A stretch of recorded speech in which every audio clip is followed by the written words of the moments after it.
Hi, welcome back, guys. This is your friend, the DN WhatIf, with another fanfiction. This is the movie of What If Deku Became the Greatest Hero and Passed the Torch. All credits for this video go to their respective authors, so please support the real author. Check out the link in the description for more details, and go to the story link to say hi to the author. Please give this video a like and subscribe to the channel if you want more videos like this. Now, let's get into the fanfic. Chapter 1. Akiko Nagata. It all started a long time ago in the city of Kin, China. One day, they announced the birth of a luminescent baby, and then the paranormal was declared everywhere. Time passed, and quickly the paranormal became the new normal, and thus dreams come true. In today's society, being a superhero is now a profession, with 95% of society having a special power, a quirk. But not everything in this life is good. With the coming of the quirks, the villains came true, and a few years ago, the end of society was very close. All for one, the greatest villain that society knew. Along with his heir Tamura Shigaraki, they were close to destroying society as we know it. It was thanks to the courage of several heroes that this was prevented and peace reigned for a while. Until now. Musitafu, Japan. Kaboom! An explosion occurs in the city, where a giant robot appears and begins to destroy several buildings. People start running away, while some police officers lead them to a safe place. That's right. Run at the presence of the mighty Dr. Technician. The person who was driving said robot said. Said person was dressed like the typical evil scientist from the movies. As all the civilians flee, a family of 3 is frozen in fear, which the villain takes advantage of and throws a bus at them. However, before the bus hits them, something lands in front of the family, causing the bus to break apart. Saving the family. Did anyone taught you to respect public transport? The person who saved the family said, while smiling at the villain. Said person is a tall man with a muscular build, short but messy green hair, green eyes, and freckles on his cheeks.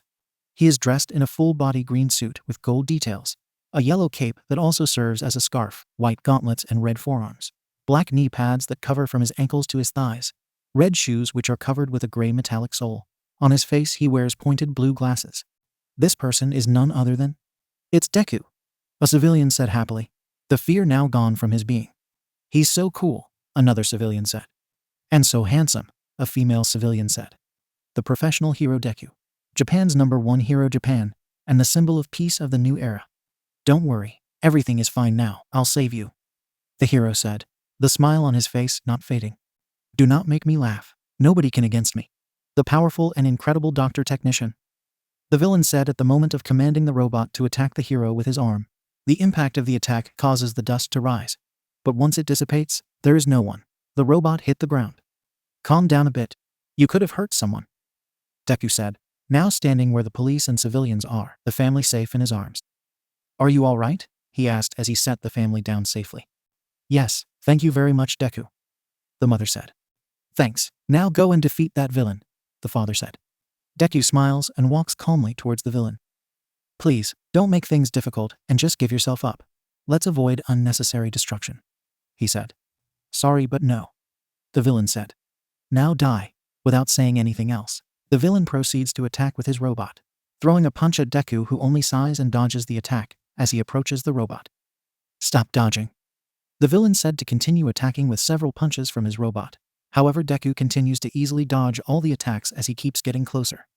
Once close enough, Deku dodges an attack from the robot by jumping, and thanks to this, he manages to position himself right in front of the robot's head, the place where the villain is controlling it.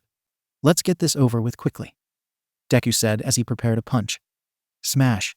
Giving a battle cry, Deku unleashes a powerful right punch with which he not only knocks the robot down, but also destroys it into several pieces. Damn it, were the villain's words as he fell next to the pieces of his robot. However, before the villain or the robot pieces fell to the ground, causing a mess, Deku extended his arm and several black whips emerged from the palm of his hand, trapping the villain and preventing the robot pieces from hurting the civilians. Cool. Just one hit. That's why Deku is so cool. Did I already say that he is very handsome? There are some comments from the civilians. Meanwhile, Deku smiles and greets the civilians as he descends from the sky. While all this is happening, someone stands out from the crowd. A girl with black hair and red bears who wears a dark-colored school uniform. She is Akiko Nagata, and this is her story. My Hero Next Generation's opening. Song. My Hero Academia opening won the day. Several angles of the hero Deku pass to finally see his full figure from behind. Shizukesa Ganjimakomu, Yoda Kaio Tomto Gozen Goji. Akiko in a school uniform appears on her knees, while looking up in surprise, slowly getting up. Hyo wo kaiden ditsumo kamu asu wa dakata, the day has come. Akiko extends her arm forward, trying to grab something. At the same time, Deku looks back while smiling. Then several people appear in a row, one after another, 19 to be more precise. Keshite aiknai yoru, mo furit suzukit yamanai, aim mo kono rokidimo nai sekai nai wa arenda yo. In the middle of a crowd, the same girl, Akiko Nagata, from the beginning is looking up at the sky with a serious, but somewhat melancholy look. After a while, Akiko continues on her way. She was watching Deku capturing a villain. Sakoshi mo hen de wa nai no mataromi nai ashi o torareru. Akiko is walking in the corridor of a school, ignoring the looks that the rest of the students are giving her. Anata o semit uru wake ya nai ndao. The girl continues on her way, but stops short when she sees someone. In the reflection of her eyes, you can make out a girl with green hair. Hitori kuso nai asabu soko de. Now the girl is looking at the night sky, reaching out her hand pretending to grab the moon. Omoi geta koto made hajaru no kai. Suddenly the place changes and 9 silhouettes appear in front of her. The girl is surprised, but then her expression changes to a serious one before she jumps forward. For a few seconds, a mysterious woman is observed removing her mask. Her facial features are not distinguishable. Karemiao make you sordimo yuku to you no. Deku's fist closes, and then he proceeds to punch, releasing a large amount of air which sends several villains flying. But from among them a monster appears which begins to fight Deku, both exchanging a lot of blows. Chisaki tababito ga kanadaru hajimari, no kane no ni. A professional hero with purple hair and a black suit is seen fighting various villains, using bandages to trap them. Then Akiko, with the Yua uniform, appears leaping forward. Yuku 8 mo don't know. A green-haired girl appears and expels fire from her mouth. Then a boy surrounded by a blue aura appears and kicks twice in the air. Honto wa kawen ya nai no? Then a boy with dark green hair gives directions and 3 shadow beings emerge from his back. Then a girl, with black hair tied in a ponytail, attacks with a metal rod that seems to have come out of nowhere. Fumadasu sono ippo ga kit yukuru saw the day has come. Then a boy with pink skin and hair appears and attacks with his arm, which appears to be hardened. Then a red-haired boy with a very serious look moves his hands, and then several concrete pillars emerge from the ground. Finally, Akiko punches, but her fist is interspersed with Deku's several times. Finally, several people, in groups of 2, appear posing, and then a total of 20 people, including Akiko, are seen standing in front of the UA Academy. My hero next generation. Thanks for the help, Deku. A police officer said to the hero. We'll take care of him from now on. Meanwhile, the villain, Dr. Technician, is being loaded into the police van. This won't be the last you'll see of me, Dr. Technician said. A jail won't keep me locked up forever. When I get out, I'm going to get my... The villain didn't finish his sermon as Deku grabbed him by the collar of his shirt. Yes, we've all heard this before. Now please keep quiet and get in the van, Deku said before throwing the villain into the van, and then closing the doors. And we are done. He's all yours, officer. The officer just nods, and then climbs into the driver's seat, taking the villain off to jail. Just a few seconds later, a crowd of people surrounds Deku. You were great as always. Deku, I'm your biggest fan. Please give me your autograph. Can I take a picture with you? Or maybe 2? Or 3? Deku just smiles at the crowd. I would love to serve all of you, but you know, there are always people to save, he said. Sorry, we are interfering in your work. Always worried about people? Why are you so cool? Thanks for your comments. Now if you'll excuse me, Deku said as he jumped away from the place. There is work to do and people to save. The whole crowd of people stares excitedly at the direction where Deku left. A short time later, people start to leave. Some keep talking about Deku. But among the crowd there is someone who, although now is just one more person, is someone who will be very important in the future. Her name is Akiko Nagata. She is a girl with an athletic complexion, long black hair that reaches her back, her eyes are red, and she wears a simple black female school uniform. Akiko is still seeing where Deku went. She has always been a fan of the #1 hero. She has always been interested in his story, and although much of it is somewhat mysterious, she has quite a bit of knowledge of the hero. After several seconds, the girl comes to and looks at the watch on her wrist. Yes, I'm late. Very late, she said to herself to then continue to her destination. Bespin Middle School. Bespin Middle School is a well-regarded school located in Shizuoka Prefecture, near Musatafu. Although the school is not very expensive, it is also not a school that anyone can attend as it has high standards in terms of alumni and future students. Akiko is walking through the halls of the school. Some people are looking at her with curiosity and others with amusement. The girl ignores the looks and continues on her way until she reaches her destination, her classroom. Taking a breath, the girl opens the door. When she opens it, she finds all her classmates and the teacher looking at her curiously. "Mrs. Nagata, I see you're late," the teacher said. "Sorry, there was a villain attack, and I got caught in the middle of it. So that's why I'm late," Akiko said. "Oh yeah, I heard something. I hope you're okay," the teacher said. "Yes, I was with the crowd, but I couldn't move forward as the police kept us in a safe place," Akiko said. "Very well, this time I will let it pass. Please have a seat." When the teacher said that, Akiko thanks him with a quick bow and goes to her seat. "You're just in time. I have an announcement to give to all of you." "And what is it, teacher?" a student asked. "All of you are already in your 3rd year. That means that you will soon start your professional studies." All of you are already in your 3rd year. That means that you will soon start your professional studies. I know you all want to be heroes, but I ask you please also consider other alternatives. That is why I will give you these career survey documents. Please fill them out carefully. You have until next week to deliver them to me. The teacher delivers the documents, which are passed around among the students. When Akiko takes hers, she stares at the paper. "My career. What I want to be in the future." After this, classes continued regularly until the end of the day. Akiko finishes filling out her career survey when suddenly someone takes it out of her hands. "Hey Akiko, what's up?" a boy, her classmate, said. "Tanaka, can you please return my career survey?" Akiko said with an annoyed expression. It's not the first time this guy messed with her. "Don't worry, I'm just checking what you plan to do for your future. I'm worried that you choose something that could put you in danger," the boy said with a clear mockery in his voice. "Hey Tanaka, she asked you to return what is hers," a female voice said. The two turn to see and can see another of their classmates. Her classmate is a short girl with a curvaceous figure, fair skin, and green hair with eyes of the same color. She has 4 diamond-shaped freckles on each of her cheeks. Her hair is wavy and curled inward, but long enough to be tied in a ponytail that reaches behind her neck. She also has 2 longer locks that take the same shape on each side of her face and short bangs that reach about a quarter of her height in front. Well, if it's not our future hero, Midoriya," Tanaka said. "Don't worry. I'm just checking that poor Akiko doesn't choose a career that puts her in danger." The girl, identified by the surname Midoriya, continues with her serious expression. She doesn't believe the boy. "Just give her back her sheet," she said. The boy leaves his amused expression and changes it to one of annoyance. "Fine," and returns Akiko her sheet, but not before whispering something to her. "Midoriya will not always be around to protect you." Without saying more, the boy leaves the room. "Thank you, Ryuko-chan," Akiko said. Ryuko finally drops her straight face and smiles friendly. "You don't have to thank me. That's what friends are for." Akiko smiles too. Ryuko's happiness is always very contagious. "Yes, I guess you're right." After this, both girls put their things away and leave the classroom. "So, have you filled out your sheet yet?" Akiko asked to her friend. "Of course, obviously. I will be a hero," Ryuko said, her attitude always positive. "How about you?" "I'm still thinking. Looking at my options," Akiko said. "Can I see?" Ryuko asked.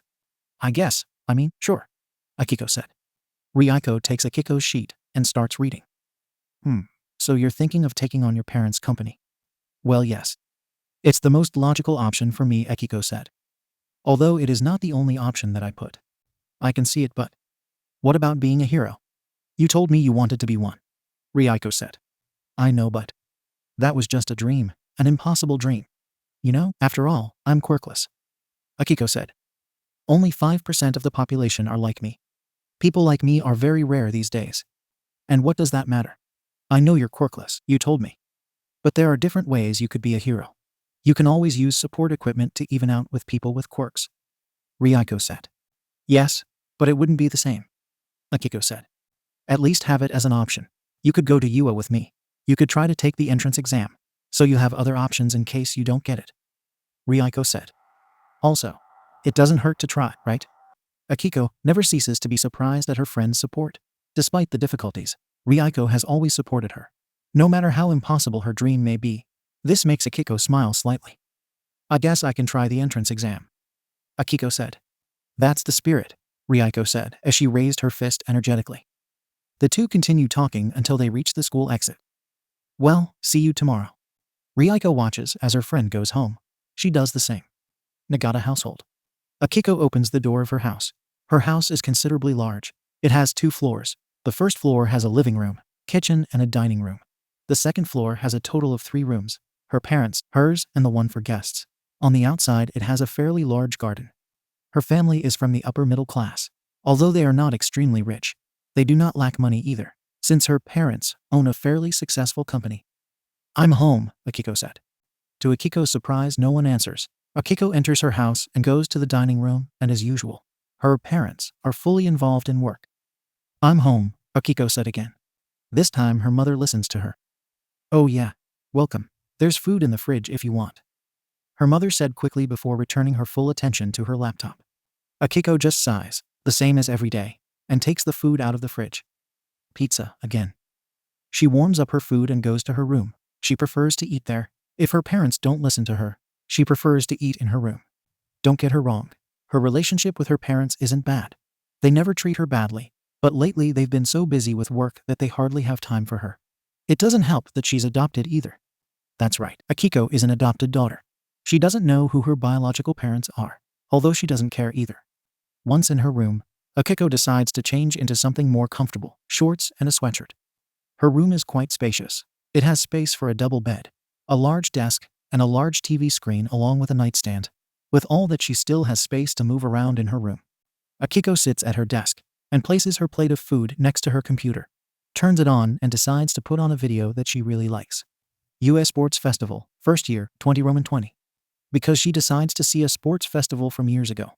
Well, very easy. It's the first sports festival where Deku participated. She always liked that video, since I saw it, or for the first time. She couldn't help but watch it again.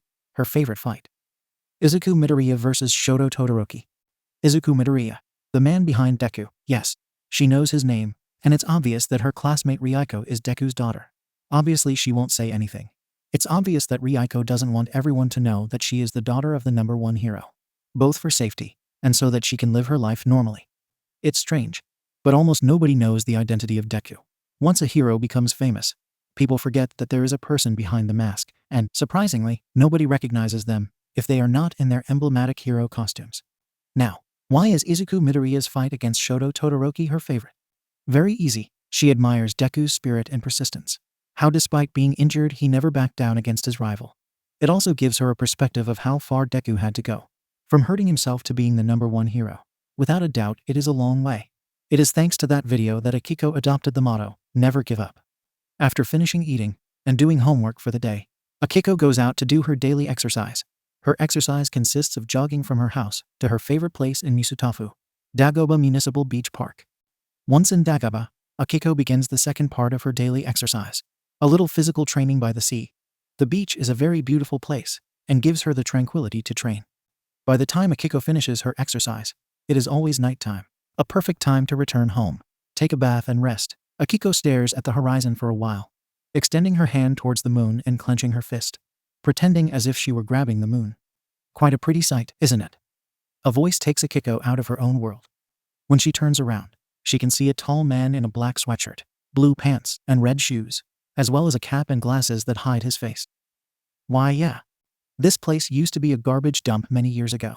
It was not until someone decided to clean the beach that it is now a very emblematic place of Misutafu, the man said. Akiko doesn't know why, but there is something in this man's aura that makes her sure that nothing bad will happen. I didn't know that. I thought it was always like this. Hardly anyone believes it. It's hard to think that a place as beautiful as this used to be a dump, the man said. If you allow me. What is such a young girl doing here at this time of night? Oh, I always come to this beach to train. Only this time I stayed a while longer. I've always liked the night, especially when there's a full moon like today, Akiko said. Training? What for? The man asked. I plan to take the UA entrance exam. Try to enter the hero course, Akiko said. Oh, so you want to be a hero? Well, I wish you luck, although I don't see you very enthusiastic, the man said. Well, I'm just going to try. I doubt very much that I'll pass the exam. After all, I'm quirkless, Akiko said. The man remains silent for a few seconds, but then answers. So you're part of that 5%. If you don't mind, why do you want to be a hero? Akiko thinks about it for a moment. She had never stopped to think about it. I guess it's because of Deku. But I think it's more special since I saw a video of him. Something attracted me, and I wanted to investigate more about him. That's when I came across the video of his fight against Shoto Todoroki in his first sports festival. His perseverance, never giving up. He inspired me to be just like him, someone who smiles despite everything, someone who never gives up. That's why I want to be a hero. I want to be the one that inspires people to never give up, just like Deku inspired me. The man stares at him, and a smile appears on his face. In this case, you will become a great hero. This answer surprises Akiko. He is the first person, after Ryuko, to support her in her dream. Yes, he is a stranger. But there is something in his words that fills her with hope. Are you serious? Do you really think that Yes, I really think that you can become a hero, the man said. Akiko smiles at these words. Thank you. You have nothing to be thankful for. Now if you'll excuse me, I have to retire. My family is waiting for me at home, the man said before leaving. Akiko watches as that guy leaves. Then she goes to her backpack and takes out a piece of paper and a pencil. It's her career survey document. Taking the pencil, she erases everything she wrote, and then wrote only one thing. Hero. It doesn't hurt to try, right? Ryuko's words ring in her head, and she smiles. Ryuko-chan, I'm not going to try. I'm going to pass the exam and go to UA with you. After writing on her sheet, Ryuko looks at the horizon, this time with a smile on her face. This is how her story begins. The story of Akiko Nagata. Chapter 2. The new successor. Flashback. Mother, can you play another video? A little 4-year-old Akiko asks her mother. Another? You really like him, don't you? Akiko's mother said. Of course, he's really amazing. I want to be like him when I grow up, little Akiko said. All right. But just one more, okay? Akiko's mother said as she started to play another video. Yes, little Akiko said without taking her eyes off the computer screen. The video begins to produce, and in this, you can see a building about to collapse. A crowd is in front of it. Some are worried because there are family and friends inside. Suddenly, the building ends up collapsing, and many people are scared. Others, they cry. But suddenly, a figure emerges from the building before it collapsed completely. Don't worry, everything is fine now, the person said. Said person is Deku, on the day of his debut, while carrying all the people who were still trapped inside the building. I'll save you. Seeing this, little Akiko's eyes light up, while her smile grows even more. Time passes, and now a man, Akiko's father, disguised as a monster, destroys a fictitious city made of cardboard. Fear me, I am the destroyer, and I have come to make everyone kneel before me, Akiko's father said with a fake evil tone. Oh no, it's the destroyer. Now who can save us? Akiko's mother said with a fake tone of fear. Don't worry, everything is fine now, little Akiko said as she had a yellow blanket around her neck, simulating Deku's cape. I'll save you. It's Deku, we are safe, Akiko's mother said. That's right, now I will defeat you, villain, Akiko said while tackling her father, who doesn't resist and drops to the ground. Impossible, I can't lose, Akiko's father said before pretending to faint. Thanks for saving me, Deku, Akiko's mother said as she approaches Akiko. Wait, you're not Deku. Akiko's mother proceeds to pick her up and hug her. You are Akiko, the best hero of all. Akiko just laughs. Definitely one of the best days of her life. Her father soon joins the family hug. Time passes, and now we are in a hospital clinic. Well, surely this is something very weird, the doctor said. Is something wrong, doctor? Akiko's mother asked. No, well, the truth is that it is somewhat complicated, the doctor said. We carry out the tests to detect if your daughter has a quirk. The first test is positive. Your daughter does not have the extra joint in her foot. The doctor shows an X-ray of Akiko's foot. That means my daughter has a quirk, right? Akiko's father asked. Not exactly. These days there are quirkless people who are born without the extra joint. This test is the first to be done. If the joint appears, the second isn't necessary, the doctor explained while handing a document to Akiko's parents. This is where the strange thing happens. We did the test to detect the quirk factor in your daughter, but she did not give any results, and we did it several times. And what does that mean? Akiko's father asked. Does my daughter have a quirk or not? I don't know, maybe, the doctor said. Sorry, this is the first time something like this has happened. What I mean is that nothing is clear. Your daughter may or may not have a quirk. The only thing to do is wait. Time will give us an answer. Very well. If there is nothing else that can be done, Akiko's mother asked. And so the years passed, and time gave an answer. Akiko is quirkless. After that news spread at school, the stares began. People began to avoid her. And although some people tried to bully her, this was quickly stopped by the teachers. Akiko's life began to look very depressive. At school she was always alone. The other students didn't mess with her, but they ignored her. It didn't help that little by little her parents were busier with work, dedicating less and less time to her daughter. Akiko soon found refuge in Deku's videos. Those videos took her out of her sad reality. And it was there, one night at the age of 10, when she first came across what would become her favorite video. The video of Izuku Midoriya against Shoto Todoroki at the sports festival. That video is the one that gave her hope. If Deku could become number 1 with such a huge disadvantage, which is breaking his bones every time he uses his quirk, maybe she can become a hero too. Akiko clung to this little ray of hope for 2 full years. When she entered middle school is when she met what would be her best and only friend, Ryuko Midoriya. Akiko had seen the girl before, but she never knew. They hadn't spoken before since they had never shared the same classroom. In middle school, they spoke for the first time and little by little, they became friends, Ryuko being the first person to support her in her dream. An impossible dream. Flashback end. The alarm clock sounds indicating the beginning of a new day. Akiko opens her eyes, turns off her alarm and gets up.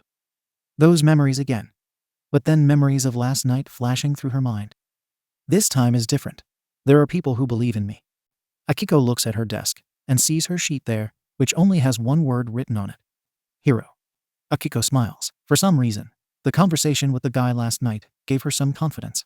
She's not just going to try to take the UA entrance exam just to try. She's going to do it to pass. Without wasting any more time, Akiko changes into her Bespin school uniform, packs her things, and goes downstairs for breakfast. All this with a determined smile on her face. My Hero Next Generation's opening. Song. My Hero Academia opening won the day.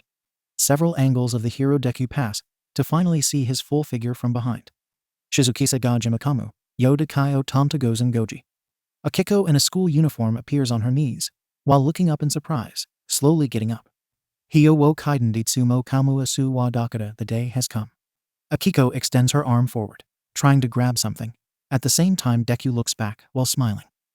Then several people appear in a row one after another, 19 to be more precise.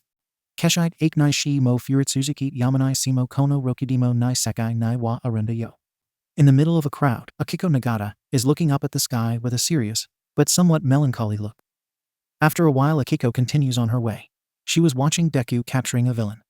Sakoshi Mohen Diwan Nai no Mataromi Naishi o Toraredaru. Akiko is walking in the corridor of a school, ignoring the looks that the rest of the students are giving her. Anata o Semit Uru Wake Ya Nai Ndiayo. The girl continues on her way, but stops short when she sees someone. In the reflection of her eyes, you can make out a girl with green hair. Hitori Kuso Naya Sabu Sokodi. Now the girl is looking at the night sky, reaching out her hand pretending to grab the moon. Omoegata Kodo made Hajaru no Kai.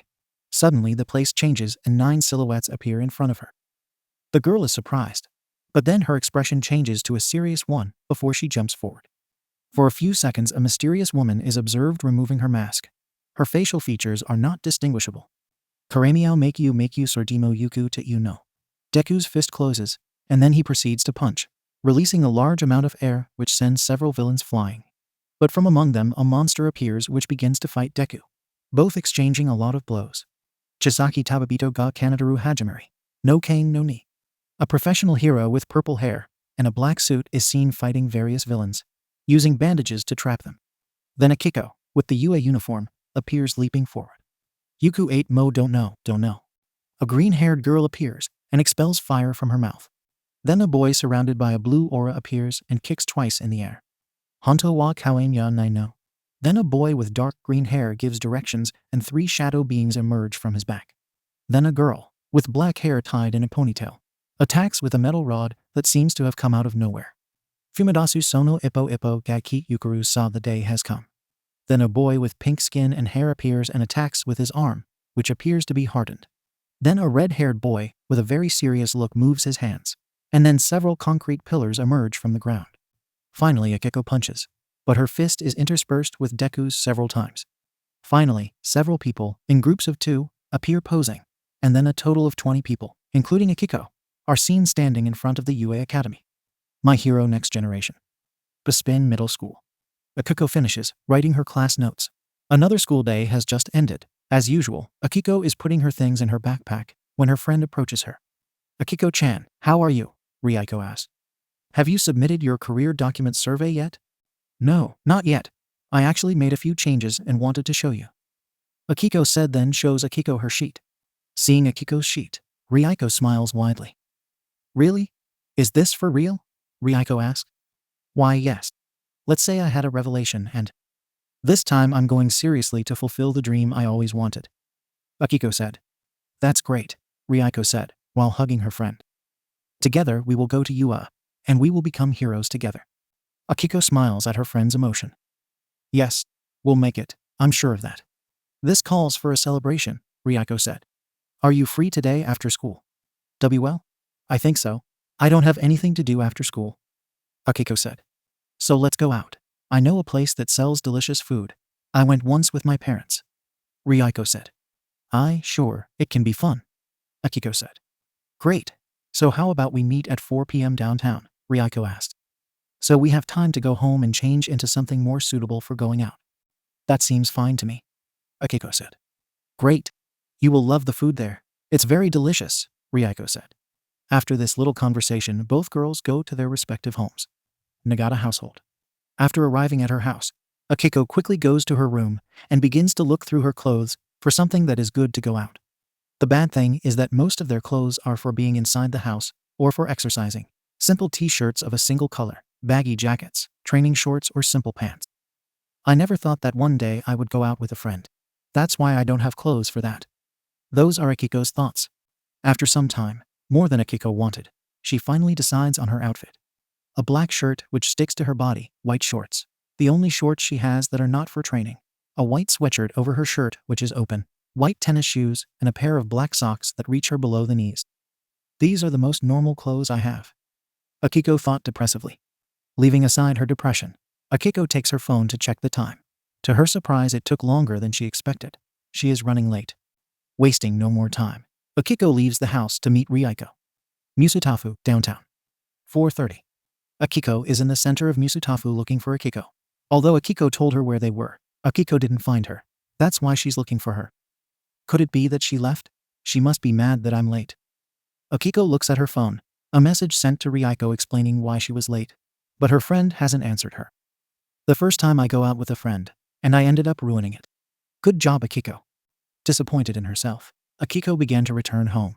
When she passed in front of an alley, she noticed something on the edge of her eye. Is it me, or did I just saw Ryuko-chan? Curiosity filling her body, Akiko goes back to check if her eyes aren't playing dirty with her. Seeing the alley, her eyes widened in terror. Indeed, Ryuko is in that alley. But it's not right. The girl is on the ground, with a terrified face, while in front of her a man is leering at her. I love girls like you, so young, so craving. A forbidden fruit. The guy said with a low tone of voice. Even so, Akiko managed to hear what the man said. No. This can't be happening. Why doesn't Ryuko move? Akiko thought with terror. And without realizing it, her feet moved by themselves, and Akiko runs towards the man. Faced with this action, Ryuko and the guy realize.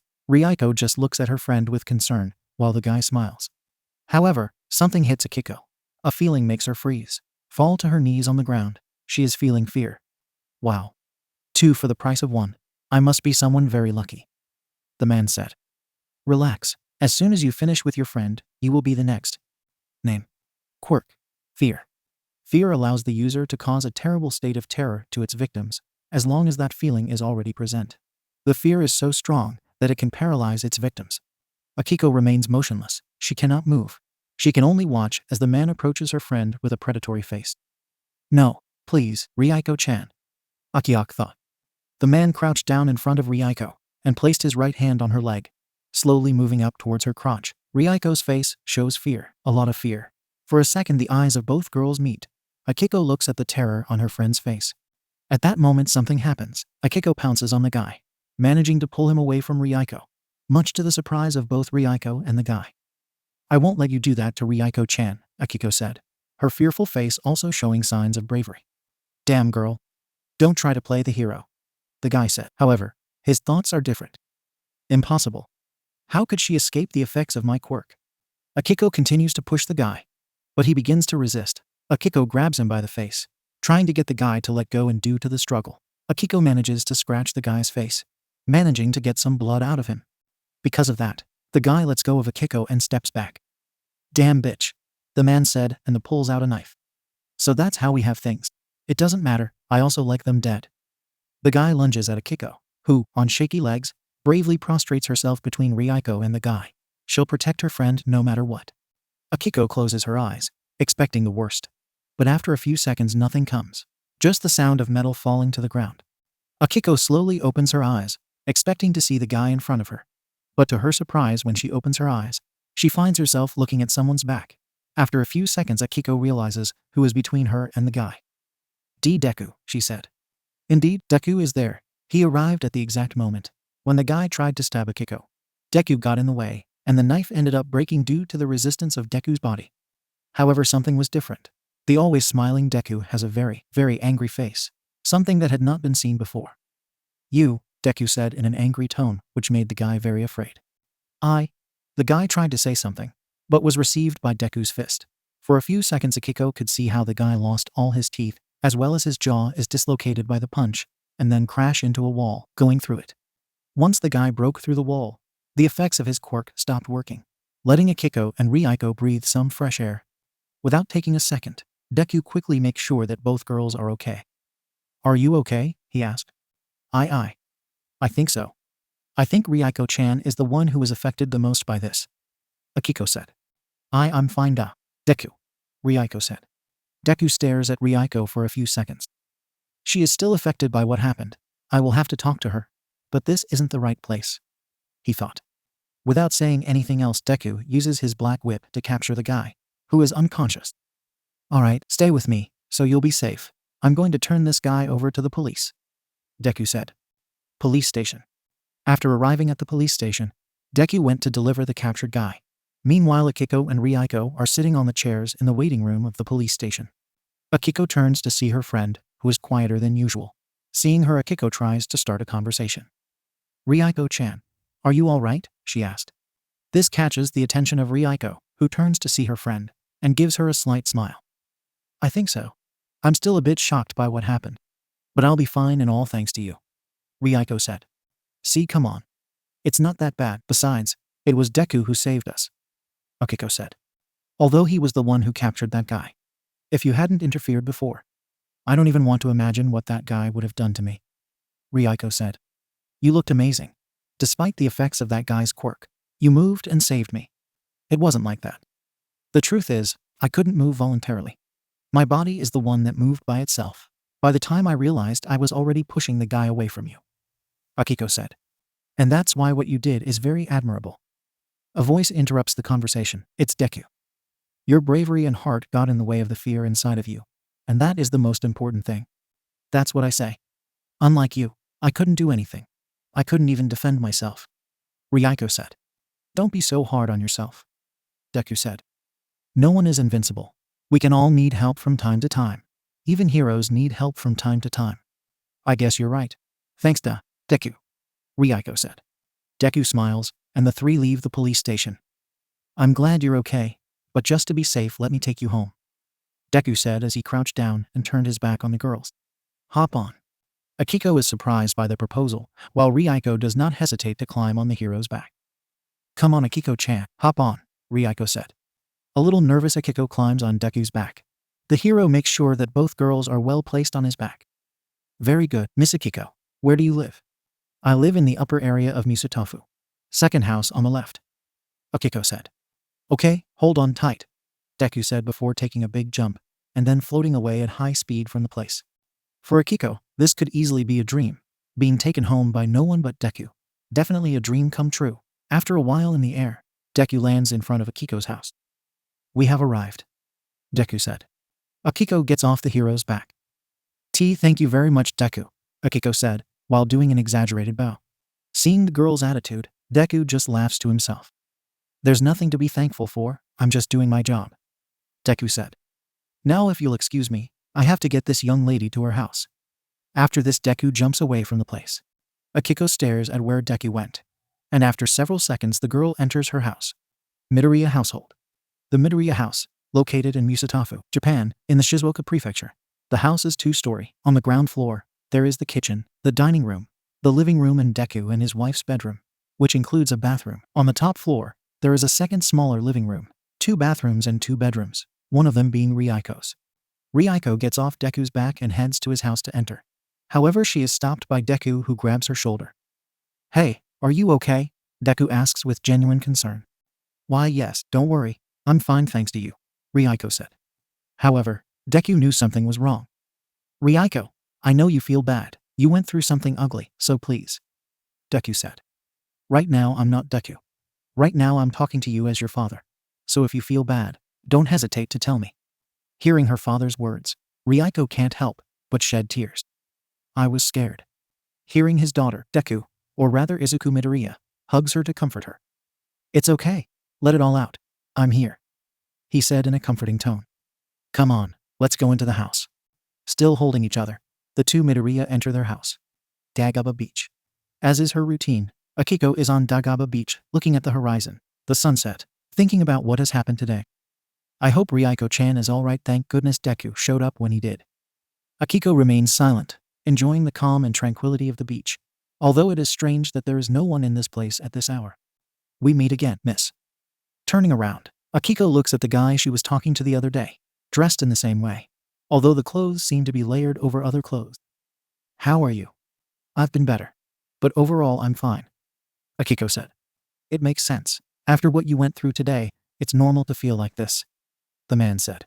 These words put Akiko on alert. What do you mean? She asked.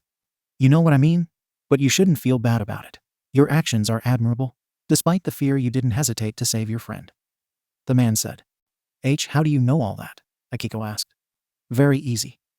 The man proceeds to grab his clothes and remove them with a movement. By doing this, the man's true identity is revealed. It's Deku, wearing his hero costume. It's because I saw what happened. Deku, Akiko screams in surprise. Wait. Did you see what happened? Yes, I was going to interfere as soon as I saw what was happening. But when I saw what you did, I couldn't help but be in shock for a moment. It's been a long time since I've seen a display of courage like yours, Deku said. Somehow, it reminded me of what I did when I was your age. What do you mean? Akiko asked. Just like you, a friend of mine was in trouble. He had been captured by a villain. I was scared. I didn't know what to do, and by the time I realized it, I was already running to save him. My legs moved by themselves, Deku said. At those words, Akiko widened her eyes in surprise. She tried to say something, but the words don't want to come out of her mouth. And that same thing happened to you, right? Deku asked. Why, yes. Akiko falls to her knees on the ground. The best heroes in history have always had something in common. When someone is in danger, their legs always moved by themselves, Deku said. That's why you, Akiko Nagata, can become an incredible hero. Those words, although technically she had already heard them before, this time knowing that it is Deku who says them to her, it make her cry. She couldn't help it. Happiness floods her heart. Thank you. My Hero Next Generation's ending. Song. My Hero Academia ending 1 Heroes. Shinai Boku to Boku o Kakamu Sekai de Egetimo Tsukadimo Mata Tukyu. A sheet of paper is found on a desk. Said sheet is Akiko's career survey document. It is noted that the words that were written before are now erased. Now there is only one word on that sheet, hero. Whoa. Several shots of Deku are seen which belong to videos that Akiko usually watches on her computer. Nando Chikazuitmo Tuzakataku Yumdi Okita. Akiko is now seen in her Bespin school uniform, running across a beach. It is daytime, and the sky is brightly shining. Yoke no Kehai de Michida Machai wa Ko o Hisamteru. Akiko continues with her run, however little by little the sky begins to darken. It is already getting dark. Yuiteru Boku wa Sanzaigyo. Now a 4-year-old Akiko is seen watching a video on the computer. It's a Deku video. Little Akiko smiles widely when she sees the video. Kuriyami de Sagashiteru. The same 4-year-old Akiko is now in her room. A yellow blanket around her neck simulating Deku's cape. Akiko makes different heroic poses while laughing happily. Shinai Boku to Boku o Kakamu Sekai de Egetimo Tsukandimo Mata Tukyu. We return to Akiko from the present who continues to run. But now night has fallen. The moon and stars illuminate the dark sky. Nani o Sudareba Soko Nai Tadaratsukuru. Out of nowhere Akiko stumbles and falls to the ground. However, she doesn't let that stop her. And with a determined face, she gets up and continues running. Nandomo Sekandimitimo Boku wa Boku de Shika Nai Kara. Akiko continues to run. But in the sky, a total of 9 shooting stars pass by as she runs. Yumdiaru to Jinjitsu Daru to. Akiko seems to want to stop to heal her injured knees from her fall, but she doesn't give up and continues running. Kido Kota Yukuru. 1 last shooting star streaks across the sky. Korandat Roman 2. 4-year-old Akiko is seen with a very sad expression. Natat Roman 2. Now present Akiko is seen. However, she continues with the expression of sadness. Itsuka Sono, Sabit Gahana 9 Narukara. Akiko, after finally finishing running, is looking at the full moon, extends her hand towards the sky and proceeds to make a fist pretending to grab the moon. Chapter 3. Training Days. Deku, the #1 hero of Japan, the new symbol of peace, considered as the successor of All Might, is the most famous hero both nationally and worldwide, the one who saves all people with a smile on his face. But above all, the idol of Akiko Nagata, that person is the one who said the following words to said girl. The best heroes in history have always had something in common. When someone is in danger, their legs always moved by themselves. That's why you, Akiko Nagata, can become an incredible hero. Those words, although technically she had already heard them before, this time knowing that it is Deku who says them to her, it make her cry. She couldn't help it. Happiness floods her heart. Thank you, Akiko said. But the surprises have only just begun. Not only that, but you are also the perfect candidate. Deku said. You are the perfect person to inherit my power. Processing the words, there is only one thing that Akiko could say. A, followed by another word. Wah. My Hero Next Generation's opening. Song. My Hero Academia opening won the day. Several angles of the hero Deku pass, to finally see his full figure from behind. Shizukosa ga Jimakomu, yo dekayo tomta gozen goji. Akiko in a school uniform appears on her knees, while looking up in surprise, slowly getting up. Hiyo wo kaiden ditsumo kamu esu wa dakata, the day has come. Akiko extends her arm forward, trying to grab something. At the same time Deku looks back while smiling. Then several people appear in a row one after another, 19 to be more precise. Kishite iknai shi mo furitsuzukit yamanai simo kono rokudimo nai sekai nai wa arunda yo. In the middle of a crowd, Akiko Nagata is looking up at the sky with a serious, but somewhat melancholy look. After a while Akiko continues on her way. She was watching Deku capturing a villain. Sakoshi mo hen diwa nai no madaromi nai shio torareru. Akiko is walking in the corridor of a school, ignoring the looks that the rest of the students are giving her. Anata o simit uru wake ga nai nda. The girl continues on her way, but stops short when she sees someone. In the reflection of her eyes, you can make out a girl with green hair. Hitori kiso nai asabu soko de. Now the girl is looking at the night sky, reaching out her hand pretending to grab the moon. Omoegata koto made Hajaru no kai. Suddenly the place changes and 9 silhouettes appear in front of her. The girl is surprised, but then her expression changes to a serious one before she jumps forward. For a few seconds a mysterious woman is observed removing her mask. Her facial features are not distinguishable. Koremiao Meiki Meikyu Sordimo Yuku to you know? Deku's fist closes, and then he proceeds to punch, releasing a large amount of air, which sends several villains flying. But from among them a monster appears which begins to fight Deku, both exchanging a lot of blows. Ch Saki Tababito ga Kanadaru Hajimari, no cane no ni. A professional hero with purple hair and a black suit is seen fighting various villains, using bandages to trap them. Then Akiko, with the UA uniform, appears leaping forward. Yuku 8 mo don't know. A green-haired girl appears and expels fire from her mouth. Then a boy surrounded by a blue aura appears and kicks twice in the air. Haunt wa kawain ya nai no. Then a boy with dark green hair gives directions and 3 shadow beings emerge from his back. Then a girl, with black hair tied in a ponytail, attacks with a metal rod that seems to have come out of nowhere. Fumidasu sono ippo ga keep yukuru saw the day has come. Then a boy with pink skin and hair appears and attacks with his arm, which appears to be hardened. Then a red-haired boy with a very serious look moves his hands, and then several concrete pillars emerge from the ground. Finally Akiko punches, but her fist is interspersed with Deku's several times. Finally, several people, in groups of 2, appear posing, and then a total of 20 people, including Akiko, are seen standing in front of the UA Academy. My Hero Next Generation. I inherit your power? That's impossible, Akiko said after processing the words Deku said to her. There is no quirk or power with the ability to be transferred. Is there? Deku laughs at the girl's disbelief. She definitely reminds him of him when he was young. In fact, yes, there is such a quirk. But before that I must ask you. Deku said. Tell me, what do you know about my quirks? Well. First is that you are the only person that currently has multiple quirks, making a total of 7. Akiko said. Your main quirk, the one you've always been known to have, superpower. That quirk allows you to store energy, and then use it to deliver very powerful blows. Right? What else can you say? Deku said. Then we have the other 6. According to the story you told in the press, during your final fight against the villains All for One and Shigaraki Tamura, who possessed a quirk that allowed them to steal the quirks from the others. Upon defeating them, the stolen quirks returned to their original carriers. However, some of the carriers had already died over time. Because of that, some quirks bonded with the first person they came across. Which was you. Akiko said. I see you know a lot. Anything else you want to add? Deku asked.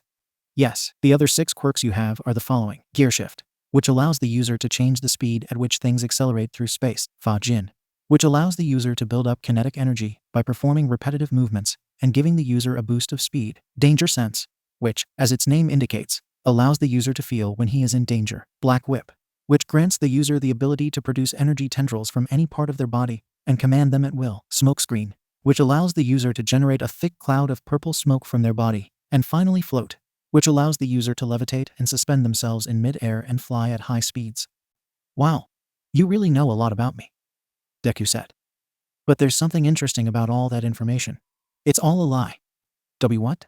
How can it be a lie? Akiko said. That's very easy to explain. But first we must start with the true name of my main quirk, Deku said as he extends his arm, and then in his palm a small light begins to shine. Its real name is One for All. One for All, Akiko said. That's right. And this quirk is very special, since it not only does what you already explained, it also has the ability to be transferred from one person to another.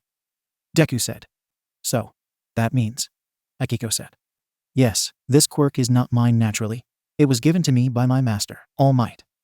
Deku said. All Might. The former symbol of peace, Akiko said. The one and only. In fact, you and I are not that different. I, like you, was quirkless. Deku said. It's a joke, right? You, quirkless. Akiko said. It's true. I never say this because society needs its symbol of peace to be someone whose power is something natural. Deku said. So your power can be transferred. But that doesn't explain the other 6 quirks. Akiko said. That's even easier. Those quirks are the quirks of the previous One for All holders, from the 2nd to the 7th to be more exact. Deku said. Although these quirks first manifested with me quite some time after receiving One for All. That's a lot of information. But I can see how something like this should be kept secret. Akiko said. I'm glad you understand. Now, coming back with my proposal, I have chosen you to be the next holder of One for All. Deku said. Why me? Akiko said. Why not someone with a powerful quirk, or someone more capable? Having a powerful quirk doesn't make you capable of being a holder of One for All. It is the will and courage of the people. Deku said. And you showed me that you are the perfect candidate. But even if I accepted it, how can we explain that I have a quirk similar to yours, without counting the other 6 quirks that may manifest? Akiko said. It's a good question, but you shouldn't worry. I have the perfect excuse for that. Deku said. So in the end, the decision is yours. Will you accept my proposal and become the next holder of One for All? Akiko closes her eyes and thinks about the answer, even though from the beginning the answer is obvious. Yes, I accept. Perfect. Just as expected, Deku said. Now, I ask you not to tell this to anyone. If the secret were to leak, I can't imagine what could happen. I understand. I won't say anything. Akiko said. Thank you. And for now, this is all for today. Tomorrow, we will start with your training. Deku said. Training? What for? Akiko asked. Didn't you said that I'm the perfect candidate to get One for All? Yes. But that does not mean that you are ready to have it. You need to train your body to be able to withstand the transfer. Even though you have an athletic body, you still need a little more to support the transfer, because if we try it with a body that is not ready, your limbs would explode from the power. Deku said. Akiko paled at the thought of her limbs exploding. So, where will we meet tomorrow? Deku smiles at the antics of his, now, successor. Nursing home. Next day. Gra. Akiko struggles to pull a crate full of frozen food, in which Deku was on top. Come on, you can do it, Deku said. It would be easier if you weren't on top of the crate, Akiko said as she stopped pulling. Seriously, how much do you weigh? That's a secret, Deku said. And what are we doing here exactly? Akiko asked. Weren't you supposed to train me? And that's what I'm doing. But this is a special way, Deku said. This nursing home has received a large food order and more that are needed to arrive. But it does not have enough staff to move it. That is why I offered to help. And I took advantage of bringing you here. Not that I'm against it, but I don't see how it helps my training, Akiko said. Don't look at deliveries like that. If you look at it a certain way, You can substitute them with exercise tools. Deku said. Oh, I see now, Akiko said.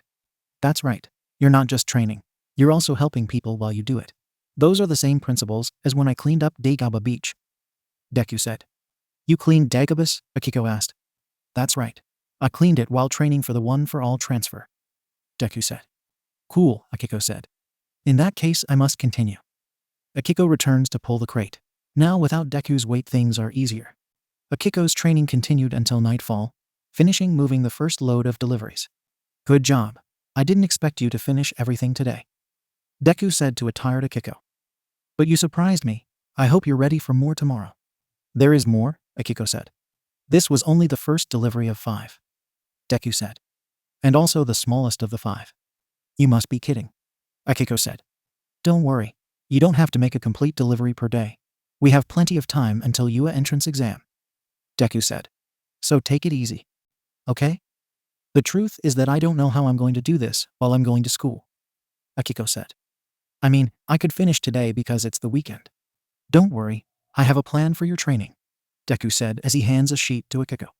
Aim to pass, American Dream Plan. And this is? Akiko asked after reading the title. It is a training plan that my master designed.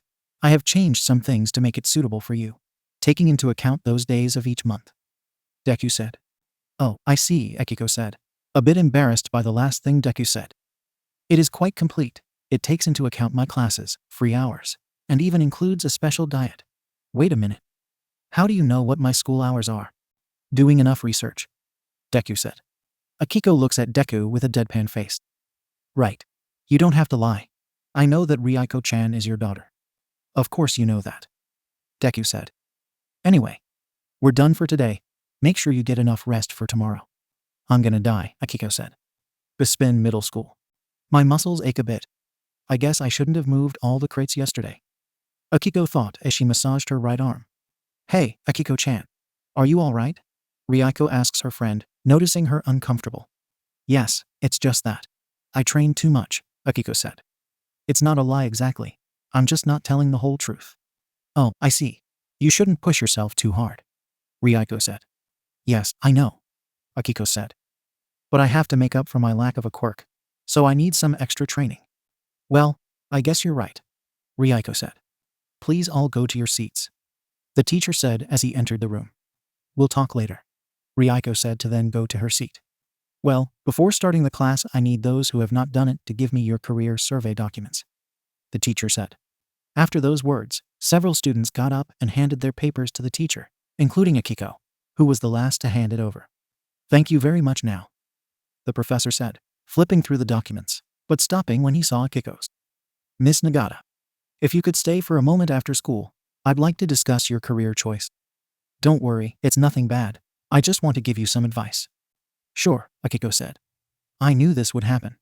Very good. Now starting with today's classes. Classes continued regularly, until the day was over. Of course, Akiko stayed at the teacher's request. You wanted to see me, Fukuzawa-sensei? Akiko asked as she sat down in front of the teacher's desk. Yeah, don't get me wrong. It's fine with me that you follow your dreams, and I won't discourage you from trying to get into a hero school. But I also can't help but worry about you, due to your special condition, the teacher said. That's why I'd like to advise you to look for second options in case you can't pass the entrance exams for hero classes. Why, you don't have to worry, sensei. I'm fully aware of how difficult it can be for me. But I want to try. I'm going to try to enter US Hero course, but if I don't succeed, I also consider entering US General course, Akiko said. That's perfect. I don't want to sound rude, but I care about all my students. I know that quirkless people usually have a hard time in a world like this, the teacher said. But I want you to know that no matter what you do, you have my back, okay? This genuinely surprises Akiko, positively. Although the teacher has never let people bully her, he has never openly supported her. Aye. That means a lot, thank you. There's nothing to be thankful for. That's all I wanted to talk about. You can leave, the teacher said, so that Akiko then leaves the room, but not before making a slight bow. Undoubtedly, with each day that passes, life for Akiko improves. Not only is she happier, but there are also more and more people who support her in her dream. Wasting no more time, Akiko returns home to eat, and then goes to the nursing home to continue her training community help. So the months go by. Akiko continues training, moving large boxes, small boxes, sometimes heavy objects, others traveling long distances. Other days Deku takes her to Dagaba to do other types of training such as swimming or jogging. At home things are also slightly different. Her parents are still very busy. But now Akiko has a special diet, all to be a suitable vessel for one for all. At school things are normal, except that from time to time Akiko arrives tired to class, which makes her classmates look at her strangely. Time passes until there is only 1 week left for the UA entrance exam. Akiko is on Dagaba Beach, ready for her daily training with Deku. But what she doesn't know is that things will be different today. What will we do today, Deku? Akiko asked. I see you're more excited than usual. But there's something you should know. We're done with your training. Deku said. We finished, Akiko asked. That's right. That only means one thing. Deku said. Your body is ready for the transfer. It's time for you to get one for all. It's time. Are you serious? Akiko said. Yes, the time has come. Deku said. Wow. I still can't believe it. I don't know what I did to deserve this. Akiko said. I'm very lucky. Let me tell you something that my master once told me. What you receive by luck or a blessing, and what you receive when you are recognized. They are totally different things. Deku said. You got all this because of your perseverance and courage. You earned it, and don't let anyone tell you otherwise. Deku said while taking a lock of his hair. And now what should I do? How do I get one for all? Akiko asked. Deku smiles, giving his lock of hair to Akiko. Eat this, he said. I've always wanted to say that. What? Akiko said, not believing what Deku said. Is this some kind of joke? Not at all. To get one for all you need to get my DNA. Deku said. Eating a hair is the fastest way to do it, not counting a blood transfer. I see, wait. That means if someone gets my DNA. Akiko said. No, it doesn't work like that. To transfer the one for all, the holder has to do it voluntarily, to prevent someone from stealing it. It's as simple as not wanting to transfer it. Deku explained. Oh, that's a relief. Well, here I go. Akiko said too, after taking a breath, swallowed Deku's lock of hair. This is disgusting. At least your hair is short. Trust me, I know the feeling. Deku said with a disgusted face as he remembered the day the one for all was transferred to him.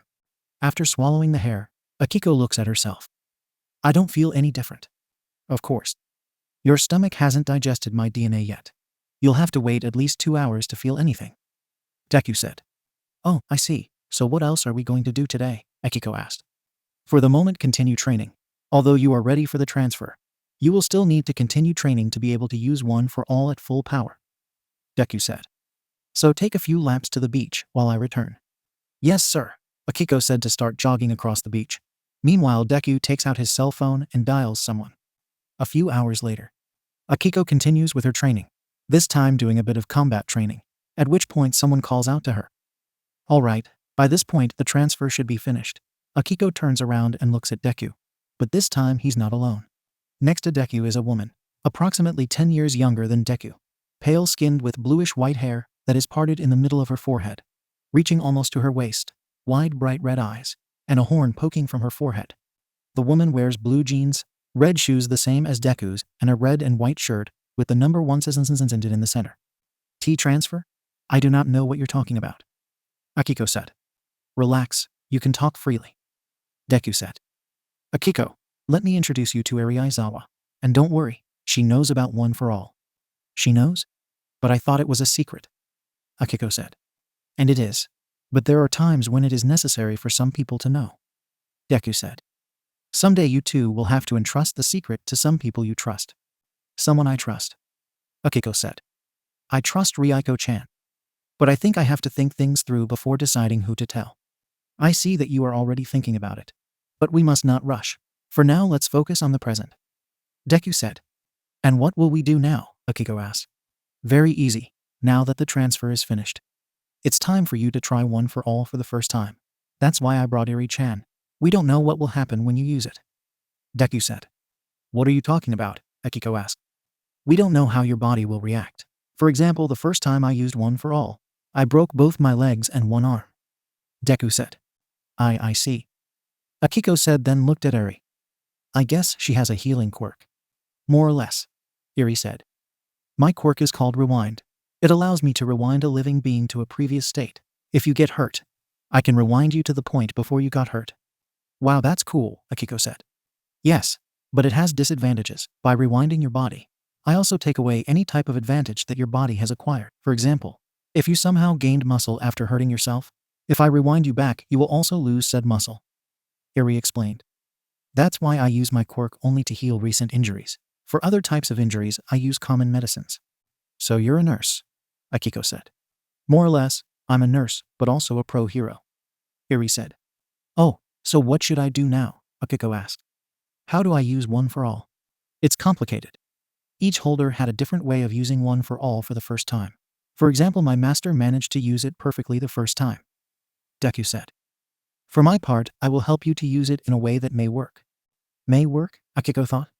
Deku stands in front of Akiko. Do you remember the feeling you felt when you ran to save Ryuko? Deku asked. Try to remember it. That feeling, to save someone.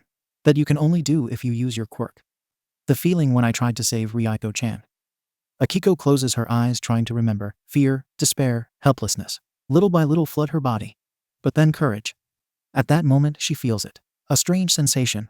Something she had never felt before. That sensation runs through her body. Energy. She can feel it. I think I got it, Akiko said as she opened her eyes. All right.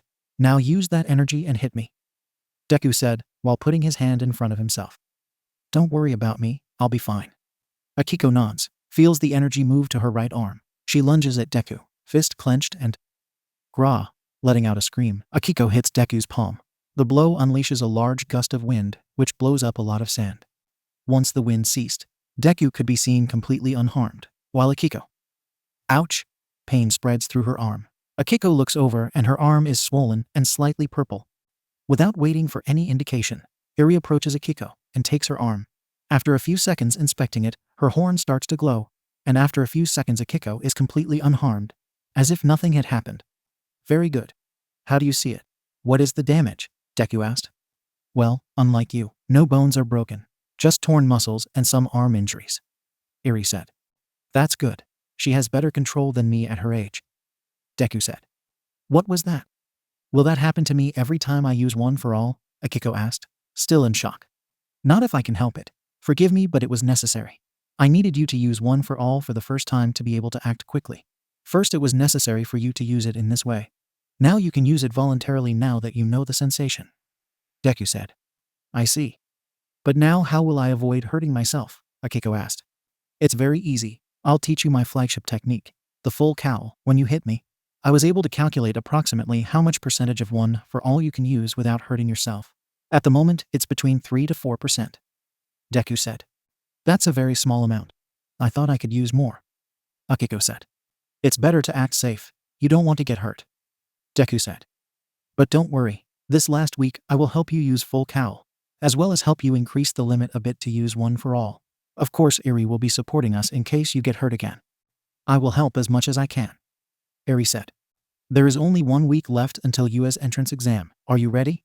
Deku asked. Yes, I'm ready, Akiko said. My Hero Next Generation's ending. Song. My Hero Academia ending 1 Heroes. Shinai boku to boku o kakamu sekai de egatimo tsukadimo mata tukyu. A sheet of paper is found on a desk. Said sheet is Akiko's career survey document. It is noted that the words that were written before are now erased. Now there is only one word on that sheet, hero. Whoa. Several shots of Deku are seen which belong to videos that Akiko usually watches on her computer. Nando chikadzuite tuzakataku yum diokita. Akiko is now seen in her Bespin school uniform, running across a beach. It is daytime, and the sky is brightly shining. Yoke no kehai de michita machai wa ko o hisumter. Akiko continues with her run, however little by little the sky begins to darken. It is already getting dark. Yuriteru boku wa sanzaigyo. Now a 4-year-old Akiko is seen watching a video on the computer. It's a Deku video. Little Akiko smiles widely when she sees the video. Kiriyami de Sagashiro. The same 4-year-old Akiko is now in her room. A yellow blanket around her neck simulating Deku's cape. Akiko makes different heroic poses while laughing happily. Shinai boku to boku o kakamu sekai de egatimo tsukandimo mata tukyu. We return to Akiko from the present who continues to run. But now night has fallen. The moon and stars illuminate the dark sky. Nani o sudareba soko nai tadarutsukuru. Out of nowhere Akiko stumbles and falls to the ground. However, she doesn't let that stop her, and with a determined face, she gets up and continues running. Nandomo sekundemetemo boku wa boku deshika nai kara. Akiko continues to run. But in the sky, a total of 9 shooting stars pass by as she runs. Yumdi aru to Genjutsu Daruto. Akiko seems to want to stop to heal her injured knees from her fall. But she doesn't give up and continues running. Kido Kotiyukaru. 1 last shooting star streaks across the sky. Corindat Roman 2. 4-year-old Akiko is seen with a very sad expression. Natat Roman 2. Now present Akiko is seen. However, she continues with the expression of sadness. Itsuka Sono, Sabik Gahana Nai Norukara. Akiko, after finally finishing running, is looking at the full moon, extends her hand towards the sky and proceeds to make a fist pretending to grab the moon. Chapter 4. Yua Entrance Exam. Dagaba Beach. It is a quiet night at Dagaba Beach, where 3 people are present. The first person is Ariya, who is sitting on a chair on the beach pier, while watching the other 2 people who are training. Akiko gets up from the ground, while looking at who is in front of her. Izuku Midoriya, the man behind the number 1 hero, Deku. The man who chose her to be the next holder of One for All. These past few days, he has been helping her train One for All. And I'm going to call Izuku by his name, Izuku, while he's in his civilian persona and Deku, when he's in his hero persona. In this way, we will differentiate when he is on duty or not. Izuku is with his arms crossed looking at his successor. All right, one more time, he said. Akiko gets into a fighting stance, activating the One for All, causing it to be distributed throughout her body and purple lightnings to surround her, and throws herself once more at Izuku, who just watches her. Akiko attacks Izuku with several kicks, but he just dodges quite easily. Akiko quickly jumps up and tries to attack Izuku with an axe kick. However, Izuku easily blocks the attack with his right arm. Not bad, but you have to be more resourceful than that. But in that, Akiko's hands grab the arm with which Izuku covered himself. Something like this, Akiko said, and quickly uses Izuku's arm to push herself against him, setting up a kick straight to his face. However, as soon as the kick was millimeters from Izuku's face, he quickly jerked his head, dodging the attack and causing Akiko to crash face first into the sand. One for All deactivates. It couldn't have been easier to block it, Akiko said. Yes, but I prefer to dodge the blows, Izuku said as Akiko stands up and brushes the sand off her clothes and face. Still, I'm surprised how quickly you adapted to One for All and full cowl. You use it as if you already had it for a while, and not just a few days. Yeah, I don't know. But for some reason after using it that day, and you teaching me full cowl, it just feels natural to use it. It's weird, Akiko said. It is not that weird. Each holder is different when it comes to adapting to One for All, Izuku said. I see. Well, what's next now? Akiko asked. We are done for today, Izuku said. Go home, take a bath and rest. Akiko relaxes, and together with Deku they go to Ari's side, who is watching their things away. So, same time tomorrow? Akiko asks as she puts on her jacket. Actually, no, Izuku said. The entrance exam is in 2 days, so better take tomorrow to rest. Remember that resting is just as useful as training. If you don't let your body rest, it will end up failing due to excessive fatigue. Yeah, I guess that's true, Akiko said. Come on, don't be sad. Everything will be fine, Izuku said. Yes, I know. This time I know that at least I have a chance to pass the entrance exam, Akiko said. It's just that I'm sorry that the training sessions with you are over. I won't see you 2 so often anymore. Eri was going to speak, but decided to shut up. Why ruin the surprise? Don't be sad, Izuku said as he puts his hand on Akiko's shoulder. I'm going to continue training you, only it won't be as often as these days, maybe one or another weekend, who knows. That's good to know, Akiko said. Well, I'm going home, thanks for everything. I'm going to take advantage of tomorrow and update my quirk record. Without saying anything else, Akiko goes home. Izuku and Eri watch Akiko as she walks away. This will be very interesting, Eri said. Yeah, please do me a favor and make sure she's okay, Izuku said. Don't worry, I will, Eri said. My Hero Next Generation's opening. Song. My Hero Academia opening won the day. Several angles of the hero Deku pass to finally see his full figure from behind. Shizuke Saga Jimakomo, Yo Dekayo Tom Tagozen Goji. Akiko in a school uniform appears on her knees, while looking up in surprise, slowly getting up. Hiyo wo kaiden ditsumo kamu asu wa dakata, the day has come. Akiko extends her arm forward, trying to grab something. At the same time, Deku looks back while smiling. Then several people appear in a row, one after another, 19 to be more precise. Keshite ake nai yoru, mo furitsuzuki yamanai, e mo kono rokudimo nai sekai nai wa aranda yo. In the middle of a crowd, Akiko Nagata is looking up at the sky with a serious, but somewhat melancholy look. After a while, Akiko continues on her way. She was watching Deku capturing a villain. Sakoshi Mohen Diwa Nai no Mataromi Nai Ashi o Toreteru. Akiko is walking in the corridor of a school, ignoring the looks that the rest of the students are giving her. Anata o Semit Uru Wake Ja Nyandiayo. The girl continues on her way, but stops short when she sees someone. In the reflection of her eyes, you can make out a girl with green hair. Hitori Kuso Naya Sabu Sokode. Now the girl is looking at the night sky, reaching out her hand pretending to grab the moon. Omoigata Kodo made Hajaru no Kai. Suddenly the place changes and 9 silhouettes appear in front of her. The girl is surprised, but then her expression changes to a serious one before she jumps forward. For a few seconds a mysterious woman is observed removing her mask. Her facial features are not distinguishable. Karemiao Makyu Sordimo Yuku to you no. Deku's fist closes, and then he proceeds to punch, releasing a large amount of air which sends several villains flying. But from among them a monster appears which begins to fight Deku, both exchanging a lot of blows. Chisaki Tababito ga Kanadaru Hajimari, no Kane no Ni. A professional hero with purple hair and a black suit is seen fighting various villains, using bandages to trap them. Then Akiko, with the UA uniform, appears leaping forward. Yuku 8 Mo don't know. A green-haired girl appears and expels fire from her mouth. Then a boy surrounded by a blue aura appears and kicks twice in the air. Hanto wa Kawainja Nai no. Then a boy with dark green hair gives directions and 3 shadow beings emerge from his back. Then a girl, with black hair tied in a ponytail, attacks with a metal rod that seems to have come out of nowhere. Fumidasu Sono Ippo ga Kit Yukuru Sa the day has come. Then a boy with pink skin and hair appears and attacks with his arm, which appears to be hardened. Then a red-haired boy with a very serious look moves his hands, and then several concrete pillars emerge from the ground. Finally Akiko punches, but her fist is interspersed with Deku's several times. Finally, several people, in groups of 2, appear posing, and then a total of 20 people, including Akiko, are seen standing in front of the UA Academy. My Hero Next Generation. Next day. Hospital clinic. Wow, apparently you're right. The analyses this time showed positive results. The doctor said. Akiko went to the hospital clinic so they could update her quirk record. You do indeed have a quirk. Yeah, it was quite surprising for me too. I had already made up my mind that I was quirkless. Akiko said. Well, let's waste no more time then and update your record. The doctor said while browsing on his computer. Nagata. Here it is, Akiko Nagata. You still have my record? Akiko asked. Of course, after all, it was me who made that first detection of quirk. Until today you have been the only one in which the analyzers released a no result. The doctor said. But hey, we can say that in the end, it was the good ending. Why yeah, I guess, Akiko said. Anyway, let's continue with this. Tell me about your quirk. The doctor said.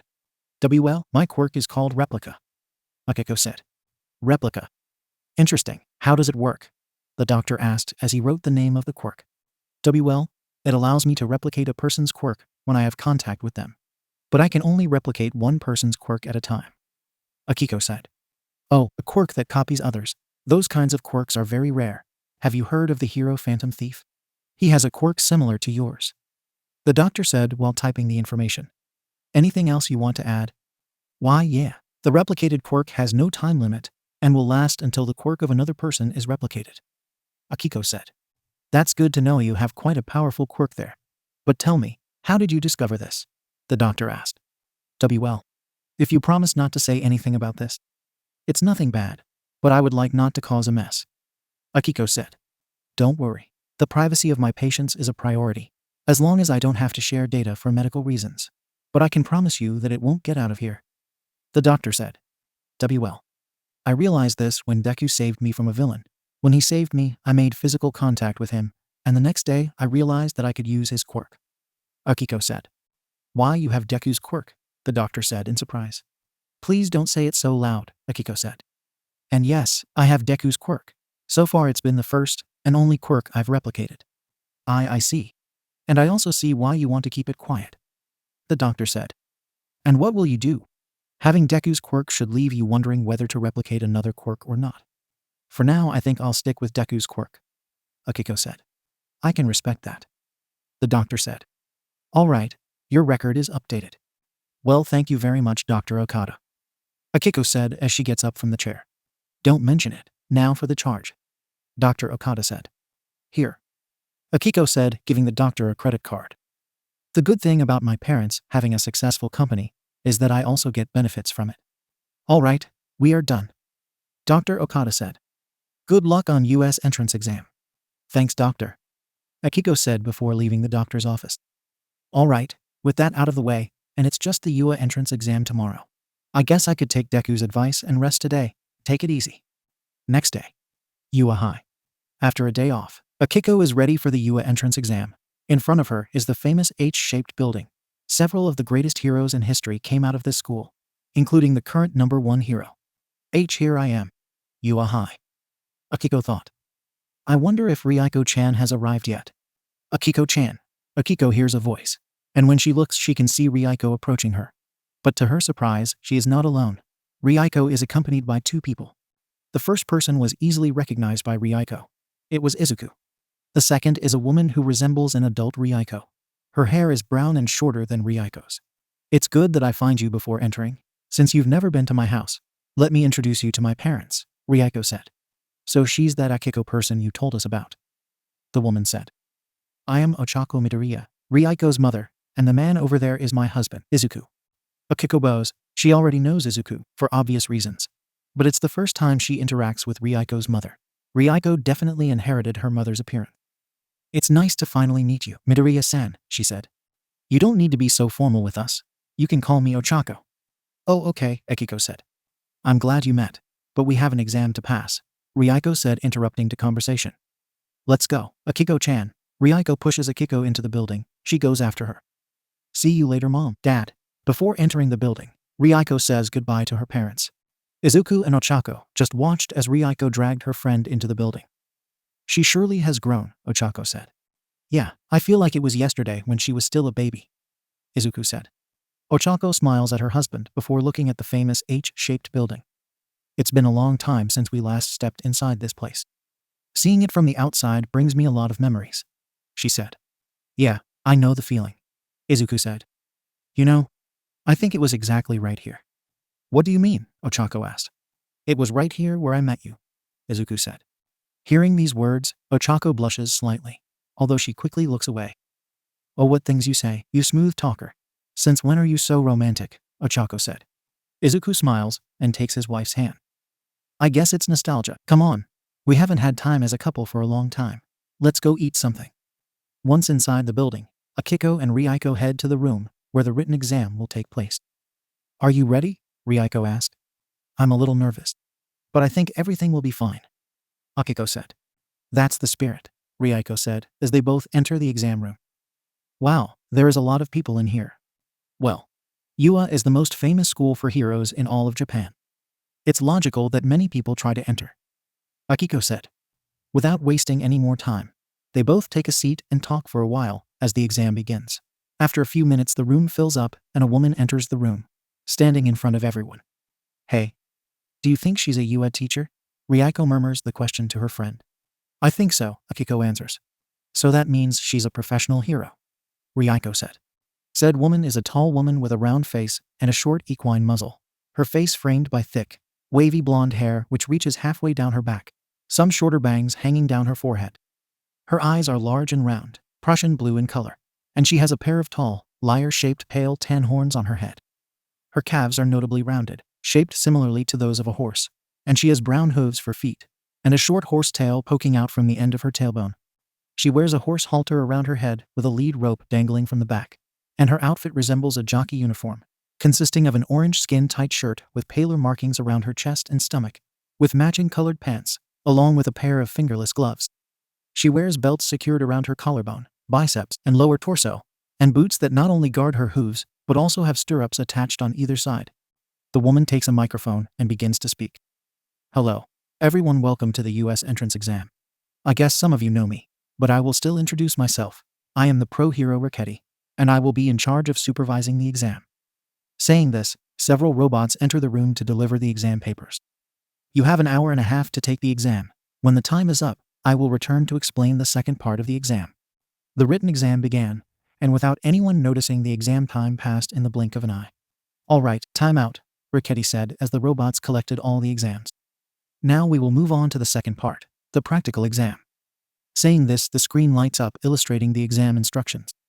Each one will be assigned to an area in which a simulated exercise will be carried out for 10 minutes in an urban area. In each area, there will be different types of enemies which you will have to defeat to earn points. Each robot has a different value in points. We will be divided into different groups. Do you think we will be in the same area? Ryuko asked to her friend. I doubt it. Most likely they won't let people from the same schools work together. Akiko said. Excuse me, I have a question, one applicant said. Let's hear it, Ricchetti said. I feel like this test is unfair. I mean, not all of us have quirks that will work in battle, the applicant said. Ricchetti was about to answer, but Akiko inadvertently answers first. So why not bring support equipment? Akiko said to herself. However, she said it out loud, and they could hear her. Noticing the looks, Akiko blushes with embarrassment. I'm sorry, I didn't mean to interrupt. Don't worry, applicant 5D933. Please continue, Ricchetti said. WLavrio knows that the UA practical exam is more combat-oriented. If your quirk isn't good for that, why not bring support equipment to make up for the lack, Akiko said. In fact, several heroes use support equipment to perform their hero duties efficiently. Even Deku has his Air Force gauntlets to do ranged attacks. Correct, applicant 5E933. You hit the mark, Ricchetti said. While the practical exam is combat-oriented, there is no rule that prevents those with a quirk that is not combat viable from bringing support equipment. As heroes, you must foresee the greatest number of situations and also have the necessary tools to overcome any problem. In short, you must be ready for any situation. I see. That's all, thanks for replying, the applicant said. Very well, if there are no more questions, there is only one more thing I have to say. At a specified time, an enemy will appear quite difficult to defeat. The value of this robot is 0 points. It is more of an obstacle than a target, so I recommend you avoid it at all costs, Ricchetti said. With that being said, please go to your assigned areas and good luck to all. Battle Center D. Akiko looks around. There are quite a few people, but well, that's obvious. Very well. I'm here, now I just have to relax, and everything will be fine, she thought. Come on, Akiko, calm down. Now that everyone is in their designated areas, all that is needed is the start indication. Meanwhile, Akiko tries to calm down. Suddenly, the doors to enter open. All right, ready or not, begin. Ricchetti's voice is heard through the speaker. Quick, there's no countdown. Go, go, go. A few seconds of confusion passed before everyone processed the hero's words. No countdown, several screamed, and without wasting time, they all rushed towards the fake city. Akiko was trapped in the crowd and was pushed into the fake city. After being able to get away from the crowd, Akiko begins to run on her own looking for robots. Well, at least this way I wasn't left behind. At that moment, she finally comes across her first robot, a 1-point robot. Very well, the time has come. For this you have been training. Activating full cowl, Akiko dodges an attack from the robot and quickly counters with a kick to the robot's neck, effectively separating the head from the body. That's 1 point, now to get more. Without wasting any more time, Akiko continues to search for robots to destroy. Observation room. Inside a room are all the UA professors observing the performance of the applicants. I really like this time of year. So many people showing what they are capable of. There is a lot to analyze. A female voice said. Most of them just focus on getting the most points, no matter what is going on around them. A male voice, somewhat annoyed, said. That is true, but even so there are those that stand out more. On the screen you can see a brown-haired boy with a container on his back. Sand comes out of the container, which destroys several robots while keeping them in the air. Be prepared for any situation, carrying the necessary tools to be as efficient as possible. The screen now changes to a boy with blue hair and a headband, who prevents another applicant from being harmed by getting him away from a robot that is attacking him from behind. We also have those who understood the hidden meaning of the exam. That or maybe they act like this without expecting anything in return. The screen changes again, and now a girl with wolf features appears biting a robot and ripping several cables from it. Although the most interesting thing is that next to her is what looks like a ghost wolf, helping her by destroying another robot. Others have partners that help them in battle. The screen changes one last time, and now a red-haired boy is seen surrounded by multiple destroyed robots. The boy doesn't look tired. And, of course, we also have those who have an advantage thanks to their quirks, having great advantage in combat. I see a large number of interesting candidates. Ricchetti, who is with the rest of the teachers, said. All are interesting applicants until they find themselves in danger. The annoyed voice said. Oh really? So why don't we see what our applicants are capable of? Another male voice said. Now we will see how all these people really are. The annoyed person said, while pressing a red button. Battle Center D. Akiko continues with her search for points. Several minutes have passed, and the robots are becoming scarcer. Even so, Akiko managed to collect a decent number of points. In that, Akiko comes across a boy with blue hair and a headband who is facing a three-pointer. The boy was focused on the three-pointer and did not realize that a two-pointer robot was approaching from behind. The boy destroys the three-point robot with one kick, in which he hears Akiko warn him of the robot behind him. Behind you. The boy turns around and looks at the robot behind him. However, he barely manages to stop the robot arms. Seeing this, Akiko doesn't hesitate for a second and destroys the robot with a punch, thus helping the boy. Hey, thanks, the boy said, screamed. Sure, Akiko said, a little shaken by the boy's attitude, too excited. At that moment, they both feel how the ground shakes. Several people pass by them. They are running away from something. At that moment, a building is destroyed, and a gigantic robot emerges from it. The 0 points. That's the 0 points? Akiko thought. Come on, we have to get out of here. Wait, the boy said while pointing towards some rubble. There's someone trapped in. He needs help. Without thinking, the boy charges in the direction of 0 points. Akiko looks to where the boy went, and sure enough, someone is trapped. Wait, it is dangerous. Despite his words, Akiko also runs to help the trapped boy. The boy who was trapped by the rubble expected the worst, until the moment when Akiko and the other boy come to help him. Don't worry, dude, we got you, the blue-haired boy said. That pillar over there has him trapped, Akiko said, while analyzing the situation. I'll take care of the pillar. You try to get it out of there, the blue-haired boy said as he went to the pillar that holds the boy prisoner and lift him up with his arms. Akiko quickly grabs the boy by the armpits and pulls him up, effectively pulling him out from under the rubble. He's free, Akiko said. Are you okay? Can you walk? The boy they rescued gets up off the ground. Why, yes. Thank you very much. No problem. Now we have to get away from here as quickly as possible, Akiko said. You get out of here. I'll take care of the 0 points, the blue-haired boy said. What? Are you crazy? Akiko asked, while the boy they rescued ran away. A little maybe, but that thing is a danger to everyone. It has to be stopped, the boy said. But it's gigantic. I don't think it's prudent, Akiko said, but she didn't finish speaking since the boy surrounded himself with a green aura and charged against him with 0 points. There he goes. The boy jumps on the robot's leg and quickly jumps on the other. Get ready, giant robot, the boy said as he jumped while preparing a flying kick against the robot's face. Dynamic Ant, however, the robot simply protected itself with its hand, causing the boy to crash into it. The boy begins to fall from a very high distance. Luckily, before he crashes to the ground, Akiko catches him in the air, thus cushioning his fall. Are you okay? Akiko asked. I think I broke my leg, the boy said. What happens for being reckless? Akiko said as she dragged the boy as far away from 0 points as possible. It's fine that you want to face that thing, but you must think before you act. Note taken, the boy said. As Akiko drags the boy away, a red-haired boy walks past her.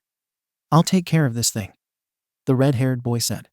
Without letting Akiko say anything, the boy moves his arm, and 4 concrete pillars emerge from the ground, piercing the 0 points chest, immobilizing it. The boy now moves both arms, and the concrete of the buildings begins to accumulate on the 0 points. The more concrete, the heavier the 0 points becomes, to the point that it begins to fall and the ground to crack slightly. Finally, the boy moves his arms down, and the concrete starts to crush the 0 points. A few seconds later, the 0 points is completely crushed by the concrete, leaving a large pile of concrete and parts of the 0 points. This left everyone present speechless. That boy defeated with great ease at 0 points. Thanks, Akiko said, as the red-headed boy walks away. I didn't do it for you. That thing was a nuisance, the boy said without stopping or turning to look at Akiko. Everyone was about to go back to collect points when...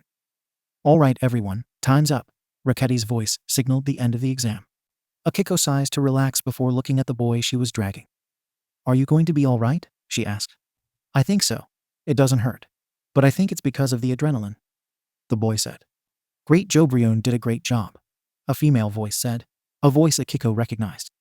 All right, what do we have here? Akiko is surprised to see Eri here. Eri now has her hair tied in a ponytail, and now wears her hero outfit, which consists of a white full-body suit with red details, black boots with white soles and white armbands.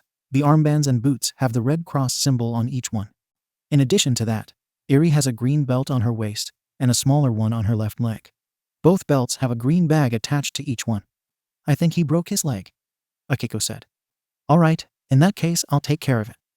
Eri touches the boy's head, and using her quirk, she rewinds him before he got hurt. The boy is surprised to see that he is completely unharmed. That's so cool, he said.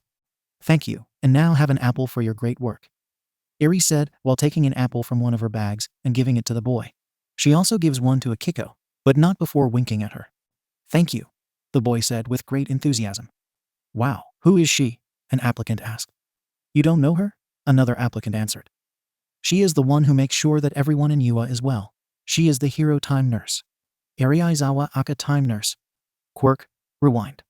Eri's quirk allows her to reverse a living individual's body back to a previous state, allowing her to make her target physically younger, heal injuries, and undo body modifications. She has even shown the ability to rewind someone's body to a point before they existed. Thanks for the introduction, Eri said. Now, is anyone else hurt? As Eri checks to see if someone else isn't hurt, Akiko sighs. I didn't expect to see Eri here. Well, at least the exam is over, she thought. A week later. Nagata's household. Akiko is eating in her room. A week has passed since the US entrance exam. I forgot to count how many points I got in the practical exam, but I think they are enough to pass. Her parents aren't home today, so Akiko has to keep an eye on the mail. Speaking of the devil, at that moment the doorbell of her house rings. Without waiting for a second, Akiko goes down to answer the door. Once opening the door, Akiko meets the mail delivery man. Good afternoon, I have a letter for Miss Akiko Nagata, the man said. Why, yeah, that's me, Akiko said. Perfect, here you go, the man said, handing the letter to Akiko. From Yua, huh? I wish you luck then. Thanks. After the man leaves, Akiko returns to her room to open the letter. Well, here goes nothing. Akiko opens the letter, and to her surprise, there is a small hologram projector on it. Akiko activates the projector and projects the hologram of a woman with black hair tied in a ponytail. The woman wears a high-collared, sleeveless crimson leotard with silver lines at her waist and around her arms, which is open to expose her skin from her neck to just below her navel. She sports calf-length red boots with heels, which dip sharply down in the center, and 2 gold utility belts around her waist, another, thinner one around the top portion of her chest, below her shoulders. Miss Akiko Nagata, I am the hero creator, and I am one of the teachers at Yua. In this projection, I will provide you with your entrance exam results, the woman said. Very good. In the exam you obtained a total of 87%, which is a passing percentage. Akiko smiles at this. One step closer now. Now, on the practical test you got a total score of 33 villain points. Now, in the practical exam, you got a total score of 33 villain points. Although there were higher scores, your score is high enough to pass. Congratulations. Akiko opens her eyes in shock and happiness. She can't stop a small tear from coming out of her eye. She made it. But that does not end here. We also have a second score. Due to the actions done in the exam, you were given a total of 25 rescue points, making a total of 58 points, which puts you in the top 10 in the leaderboard. My congratulations. Within this letter, you can find your student ID as well or you assigned class. We look forward to seeing you at UA, your hero academy. While Akiko was happy that she could pass the entrance exam, she is now crying with happiness. I did it, she screams with excitement. Her dream has finally come true. Yua entrance exam leaderboard. 1. Yasuo Yuta. Villain points, 92. Rescue points, 5. Total, 97. 2. Hideki Asajiri. Villain points, 56. Rescue points, 20. Total, 76. 3. Kenzo Kirishima. Villain points, 45. Rescue points, 25. Total, 70. 4. Rieko Midoriya. Villain points, 40. Rescue points, 27. Total, 67. 5. Aori Yuzuki. Villain points, 32. Rescue points, 30. Total, 62. 6. Akiko Nagata. Villain points, 33. Rescue points, 25. Total 58. 7. Yuyugo Tanaka. Villain points, 40. Rescue points, 16. Total, 56. 8. Mai Noguchi. Villain points, 27. Rescue points, 26. Total, 53. 9. Hiro Nakamura. Villain points, 30. Rescue points, 22. Total, 52. 10. Dio Kubo. Villain points, 30. Rescue points. 25. Total. 50. My Hero Next Generation's ending. Song. My Hero Academia ending 1 heroes. Shinai boku to boku o kakamu sekai de egatimo tsukademo mata tukyut. A sheet of paper is found on a desk. Said sheet is Akiko's career survey document. It is noted that the words that were written before are now erased. Now there is only one word on that sheet, hero. Whoa. Several shots of Deku are seen which belong to videos that Akiko usually watches on her computer. Nando chikazuite mo tuzakataku yum di okita. Akiko is now seen in her Bespin school uniform, running across a beach. It is daytime, and the sky is brightly shining. Yoke no kehai demichita machai wa ko o hisamtiru. Akiko continues with her run. However, little by little the sky begins to darken. It is already getting dark. Yuriteru boku wa sanzai gyo. Now a 4-year-old Akiko is seen watching a video on the computer. It's a Deku video. Little Akiko smiles widely when she sees the video. Kuriami de Sagashidara. The same 4-year-old Akiko is now in her room. A yellow blanket around her neck simulating Deku's cape. Akiko makes different heroic poses while laughing happily. Shinai boku to boku o kakamu sekai de egatimo tsukandemo mata tukyut. We return to Akiko from the present who continues to run. But now night has fallen. The moon and stars illuminate the dark sky. Nani o sudariba soko nai tadarutsukuru. Out of nowhere Akiko stumbles and falls to the ground. However, she doesn't let that stop her, and with a determined face, she gets up and continues running. Nandomo seikandemittimo boku wa boku deshika nai kara. Akiko continues to run. But in the sky, a total of 9 shooting stars pass by as she runs. Yum diaru to Jinjitsu Darutu. Akiko seems to want to stop to heal her injured knees from her fall. But she doesn't give up and continues running. Kiddo Kotayukuru. One last shooting star streaks across the sky. Korandat Roman 2. 4-year-old Akiko is seen with a very sad expression. Natat Roman 2. Now present Akiko is seen. However, she continues with the expression of sadness. Itsuka Sono, Sabit ga Hana 9 Narukara. Akiko, after finally finishing running, is looking at the full moon, extends her hand towards the sky and proceeds to make a fist pretending to grab the moon. Chapter 5. First day, first test. The practical test scores just came out. The teachers were reviewing all the scores from the practical exam. UA Entrance Exam Leaderboard. 1. Yasuo Yuta. Villain points. 92. Rescue points. 5. Total. 97. 2. Hidekiya Sajiri. Villain points. 56. Rescue points. 20. Total. 76. 3. Kenzo Kirishima. Villain points. 45. Rescue points. 25. Total. 70. 4. Ryuko Midoriya. Villain points. 40. Rescue points. 27. Total. 67. 5. Aori Yuzuki. Villain points. 32. Rescue points. 30. Total. 62. 6. Akiko Nagata. Villain points. 33. Rescue points. 25. Total 58. 7. Yuyugo Tanaka. Villain points. 40. Rescue points. 16. Total. 56. 8. Mai Noguchi. Villain points. 27. Rescue points. 26.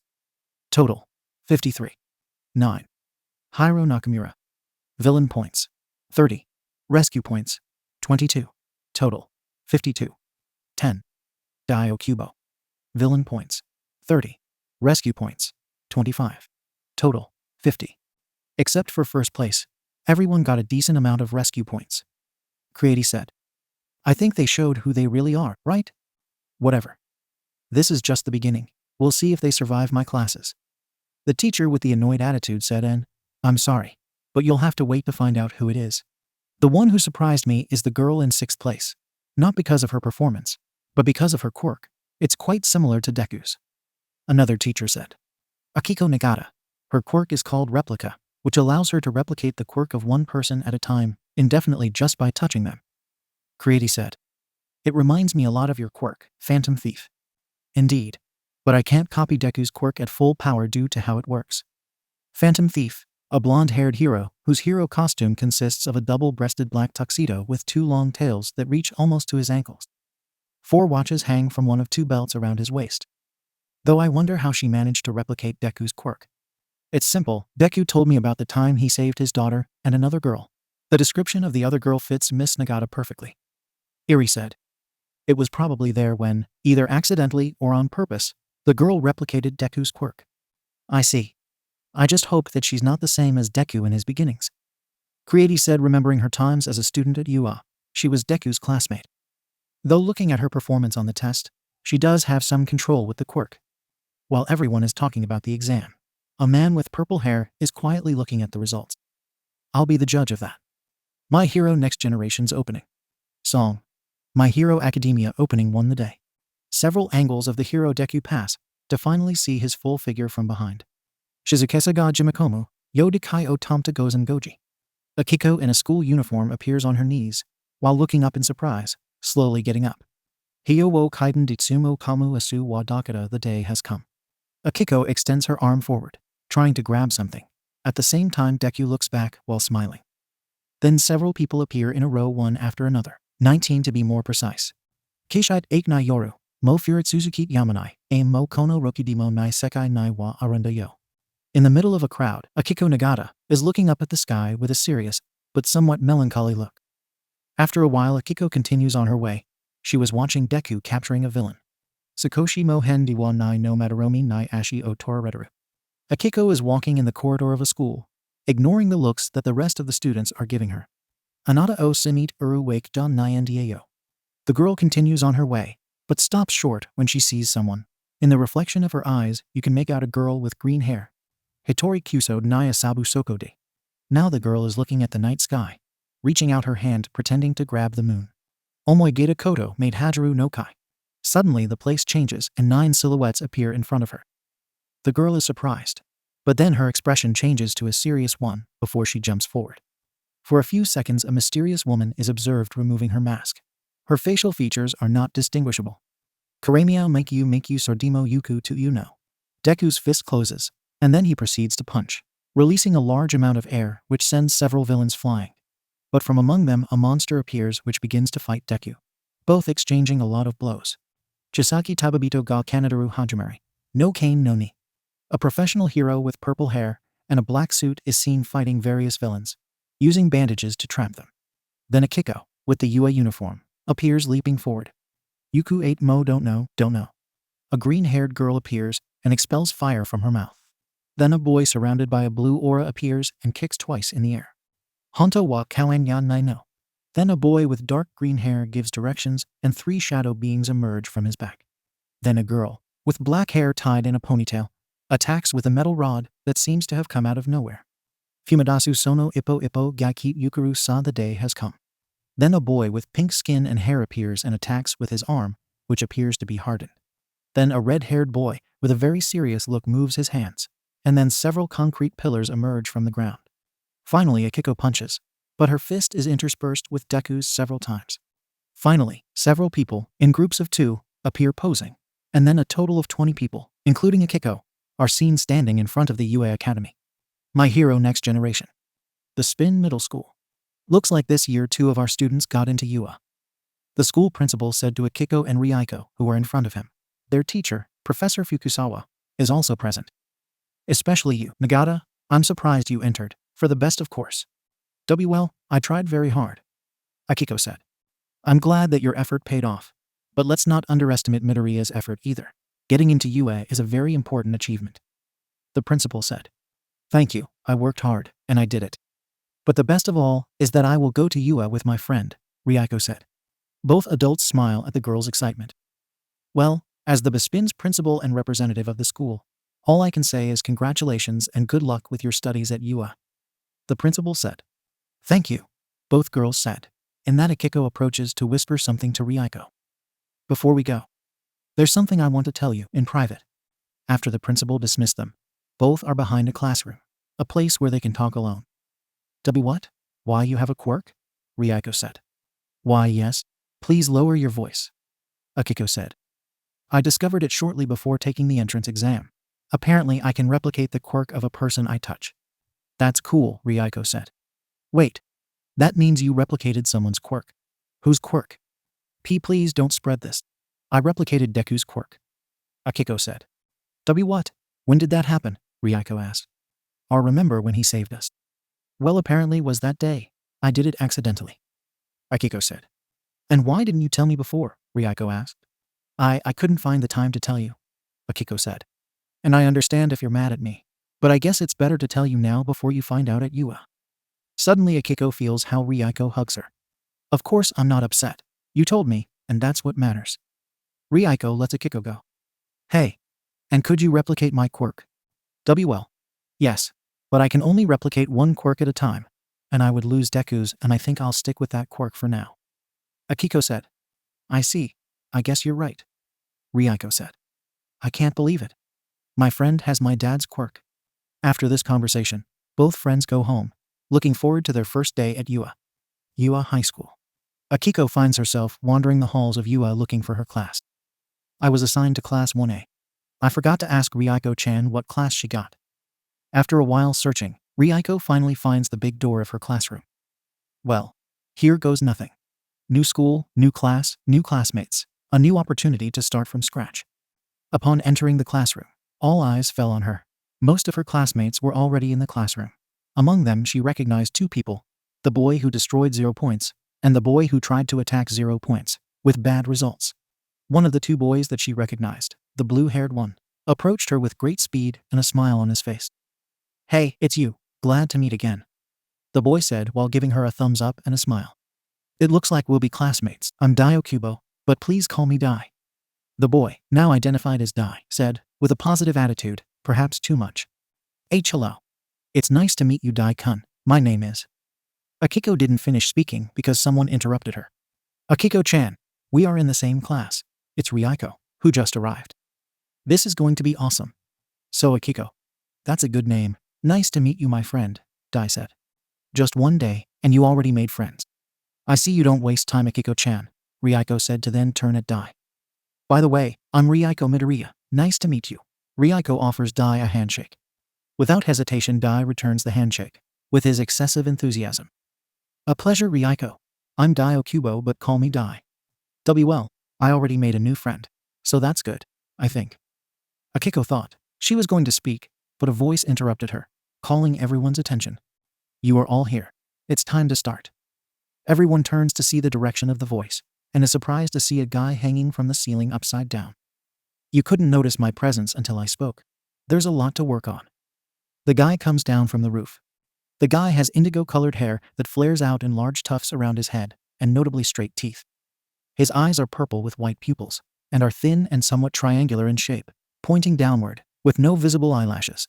He wears a short-sleeved black shirt, gray shoulder pads, fishnet arm sleeves, and fingerless gloves. His pants are also black, with purple rings around the bottom, with a mini speaker on each end, and white boots with purple tips. In addition, he wears a device on his face, but now it's on his neck, and has a long cloth scarf around his neck. Everyone go to your seats. In the hero course you have to be ready all the time, the guy said. After everyone sat down, the guy continues. You took a long time to sit down. You must be faster. This time I'll ignore it, he said. My name is Hitoshi Shinso, and I am your homeroom teacher. He is our classroom teacher. That means he is a hero. He looks familiar to me, but I don't remember who he is, Akiko thought. Shinso takes the clipboard from his desk. Very well, let's start this then, according to our itinerary. First you must go to the front and introduce yourself to the rest of your classmates. Yes, I don't think we will do that. There will be time for you to get to know each other. Eh? Everyone was surprised at this. Next, introduction ceremony with a director's speech. We're gonna skip that. It's a waste of time, Shinso said. Very well, with that we finish the introduction. It is time to move on to the good stuff. We weren't introduced to anything. That was the collective thought. Under your seats, you will find your gym uniforms. Put them on and meet me in the training field in the back, Shinso said before leaving the classroom, leaving his students confused. Female changing room. It is our first day, and we are about to have our first test, Akiko said. Our teacher is weird, but I don't think it's a test. Maybe he'll put us into training directly, Ryuko said. As positive and impatient as ever, Ryuko-chan, a girl said as she approached both of them. Said girl is tall with a mature physis. She has long black hair with streaks of white and red tied into a spiky ponytail with a large strand hanging on the right side of her face. Ryuko stares at her for a few seconds before launching into a hug. Hana-chan, Ryuko said with joy. I can't believe it. I didn't recognize you. You've changed a lot. And you haven't changed at all. The girl, Now identified as Hana said. Ryuko releases the hug. By the way, Hana-chan, this is Akiko-chan, my friend and classmate from middle school. Ryuko introduced Akiko. Akiko-chan, this is Hana-chan, my childhood friend. And nice to meet you, Akiko said with a bow. Likewise, Hana said. If it's not a bother, how do you know each other? Ryuko-chan said that you are childhood friends. Akiko asked.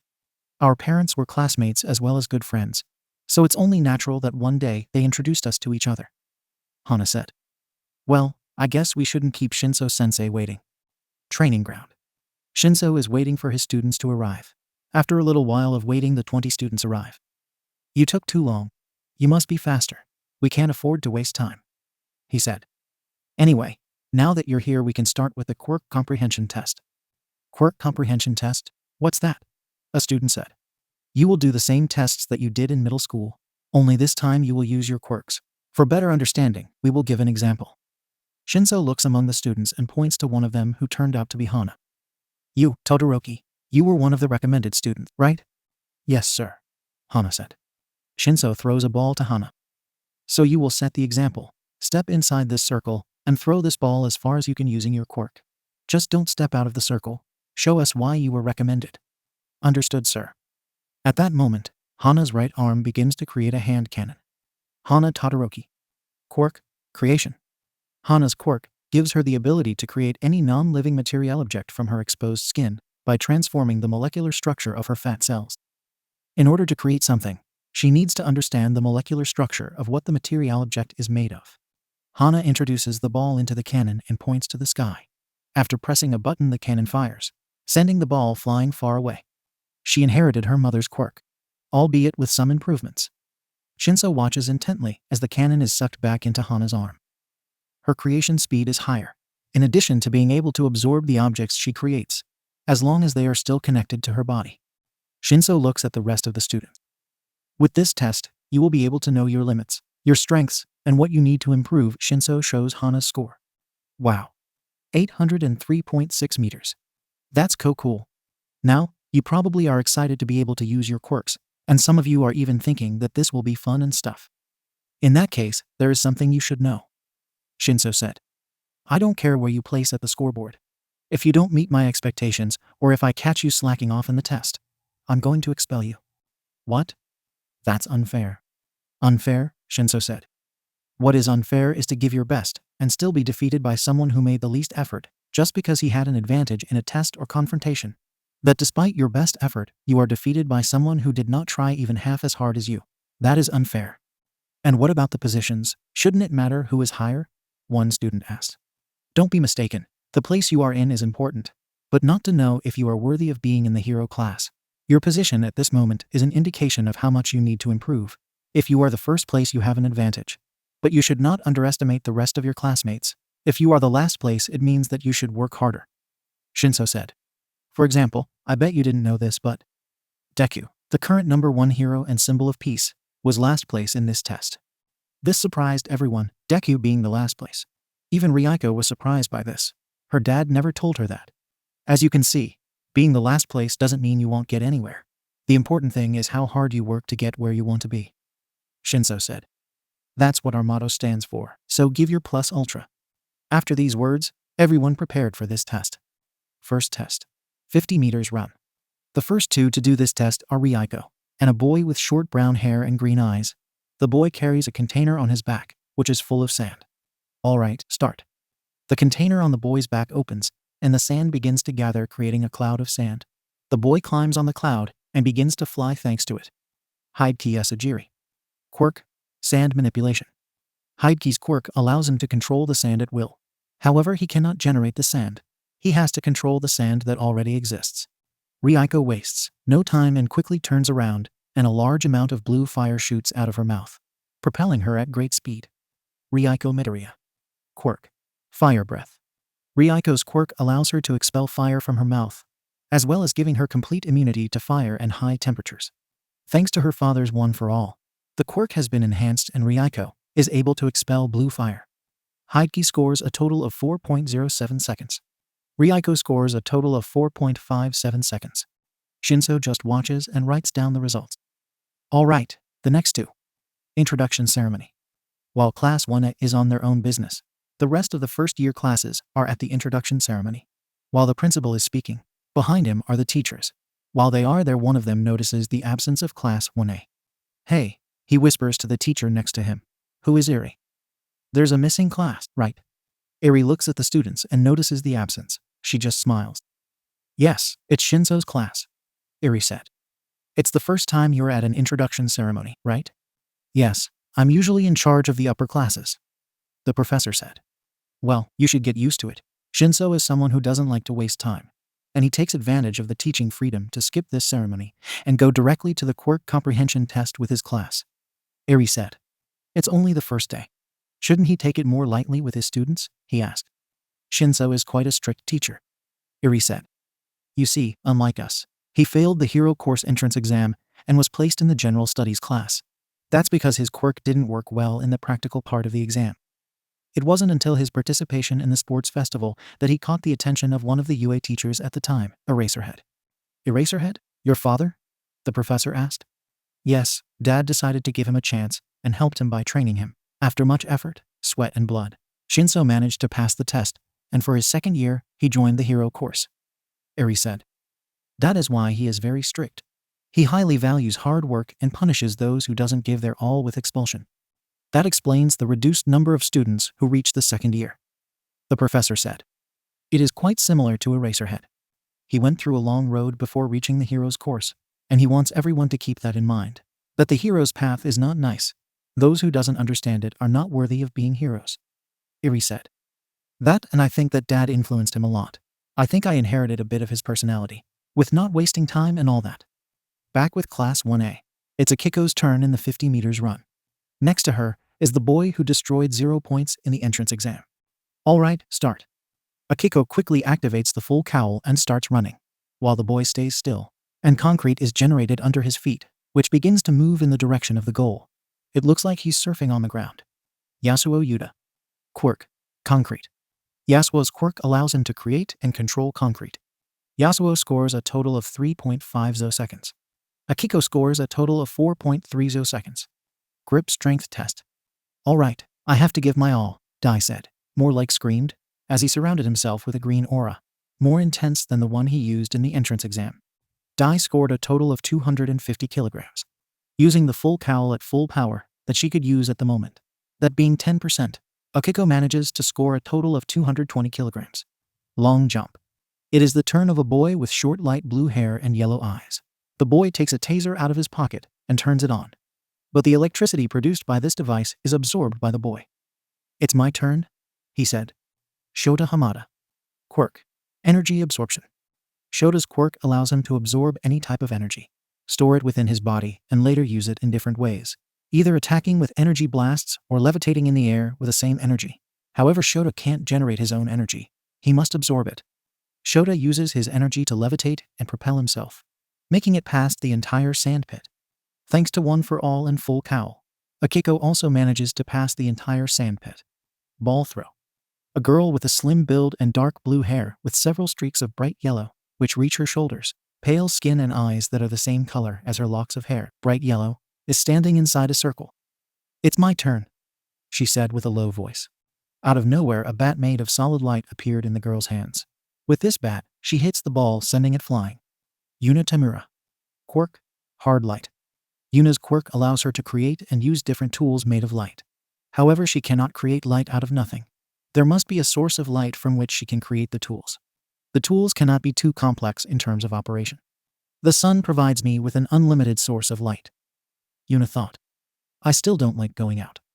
Shinso shows Yuna's score. 180 meters. Next one, Shinso said. Nagata. Akiko enters the circle and takes the ball. With a sigh, she activates One for All and full cowl. Without thinking twice, she uses all her current power to throw the ball as far as possible. 356.2 meters. Interesting. She has a good level of control. At least she won't have as complicated as Deku, Shinso thought. Next one. The rest of the tests passed, and everyone was ready to check their scores. All right, it's time to show the scores, but before that, Shinso said. Congratulations, everyone managed to impress me, so no one will be kicked out, at least for now. This made everyone sigh in relief. Now, look at your scores and remember, if you're in last place, that means you'll have to try harder. Shinso said before showing the scores. 1. Mako Tagata. 2. Hana Todoroki. 3. Yasuo Yuta. 4. Shota Hamada. 5. Dai Okubo. 6. Akiko Nagata. 7. Haikiya Sajiri. 8. Isamu Takoyami. 9. Mai Noguchi. 10. Rieko Midoriya. 11. Kenzo Kirishima. 12. Kumiko Kirishima. 13. Ren Tetsutetsu. 14. Io Okami. 15. Kyoko Seki. 16. Yuna Tamura. 17. Teichi Shimizu. 18. Kenji Kaminari. 19. Akira Makami.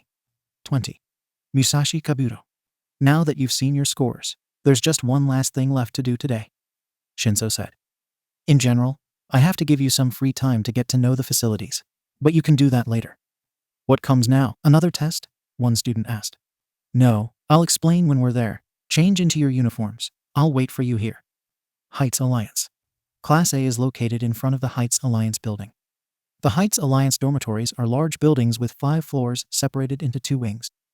Each building has its respective class name posted above a sign that reads Alliance. Each building is circled by low hedge bushes that leave a path open to the entrance. The entrance is comprised of 2 sets of double doors. Alongside the pathway are 2 park benches and 2 towers with lights on them. The first level of the building is white, while the upper levels are colored brown on the outside. And here we are, Heights Alliance, Shinso said.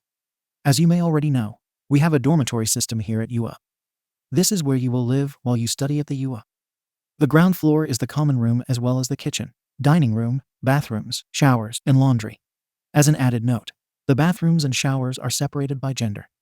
Without wasting time, everyone enters the building. Shinso quickly hands them a sheet with a distribution of the dorms. This is the distribution of dorms. Your rooms start from the 2nd floor. Each one is equipped with the necessary air conditioning, bathroom, refrigerator, and a closet. Cool. This place is bigger than my house. This is going to be very exciting. Don't you think so, Akiko-chan? Rieko asked to her friend. I guess, Akiko said. Come on, don't be like that. I think this will be a good way to get to know each other, Dai said. Indeed, this place looks really nice, Hana said. Although it is smaller than my house. Humble, Hana, humble, Rieko said. Very well, get your rooms ready. When you finish, you can take the rest of the day to see the facilities. See you tomorrow in class, Shinso said before leaving the building. Nighttime. Akiko's room. Akiko lays down on her bed, ready to rest. Finally, the first day of school is over. And while it was a hard day, first a test, and then to fix her room. But not the whole day was hard. After finishing fixing the rooms, all her new classmates introduced themselves, and she also to them. Akiko and the others also toured the main facilities of the school, mainly the classrooms, the infirmary, the support workshop, and the cafeteria. The first day is over. I hope the others are not as difficult as this one. With nothing else to do, Akiko lets sleep take over her. WA Japan offices. In the WA offices in Japan, there is a guy with blue eyes, fair skin, and medium-length blue hair that reaches his shoulders. Said man is dressed in a gray suit. Said man has finished his working day when a message arrives on his phone. Seeing the message, the man quickly puts his things in his briefcase, which is a slightly larger than normal briefcase. I see you're in a hurry, Aikta-san, one of his coworkers said. Yes, there are some things I have to do before I go home. The man, now identified as Aikta, said. Well, have a nice day then. Aikta nods and leaves the building and gets in his car. After driving for a while, Aikta arrives at a mansion, a bit far from the city. Parking his car, Aikta enters the mansion to quickly change his clothes. Now he is wearing dark blue pants, white shoes, a white shirt with a fancy orange waistcoat over it, and a black trench coat. Approaching the painting of a nude woman, Aikta presses some hidden buttons inside the painting, and it reveals an elevator behind it. Aikta enters, and as the elevator goes down, he opens his briefcase and presses some buttons which open a secret space.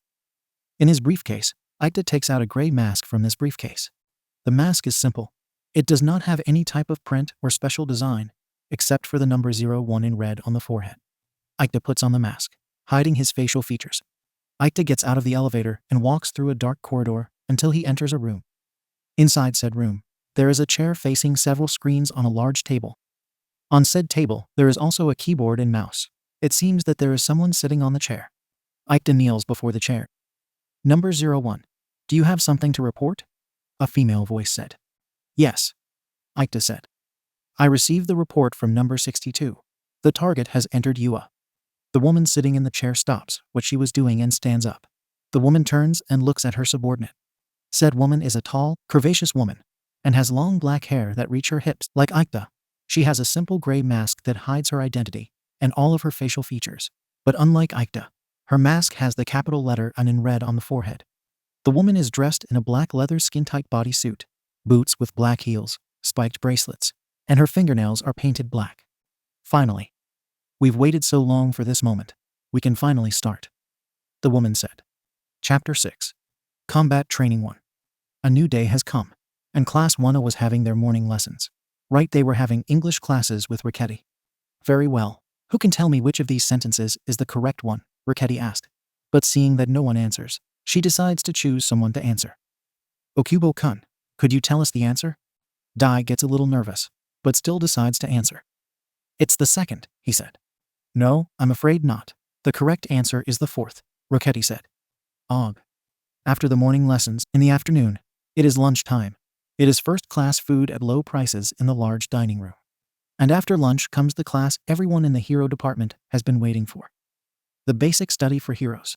Hey, who do you think our heroics teacher will be? Dai asked his group of friends, which at the moment are Akiko, Ryuko, Hana, and him. Everyone is talking to each other as the teacher arrives. I don't know. It could be any hero, Akiko said. While everyone is talking, the classroom door opens, and the teacher enters. The professor is a man with short spiky black hair and a frown on his face.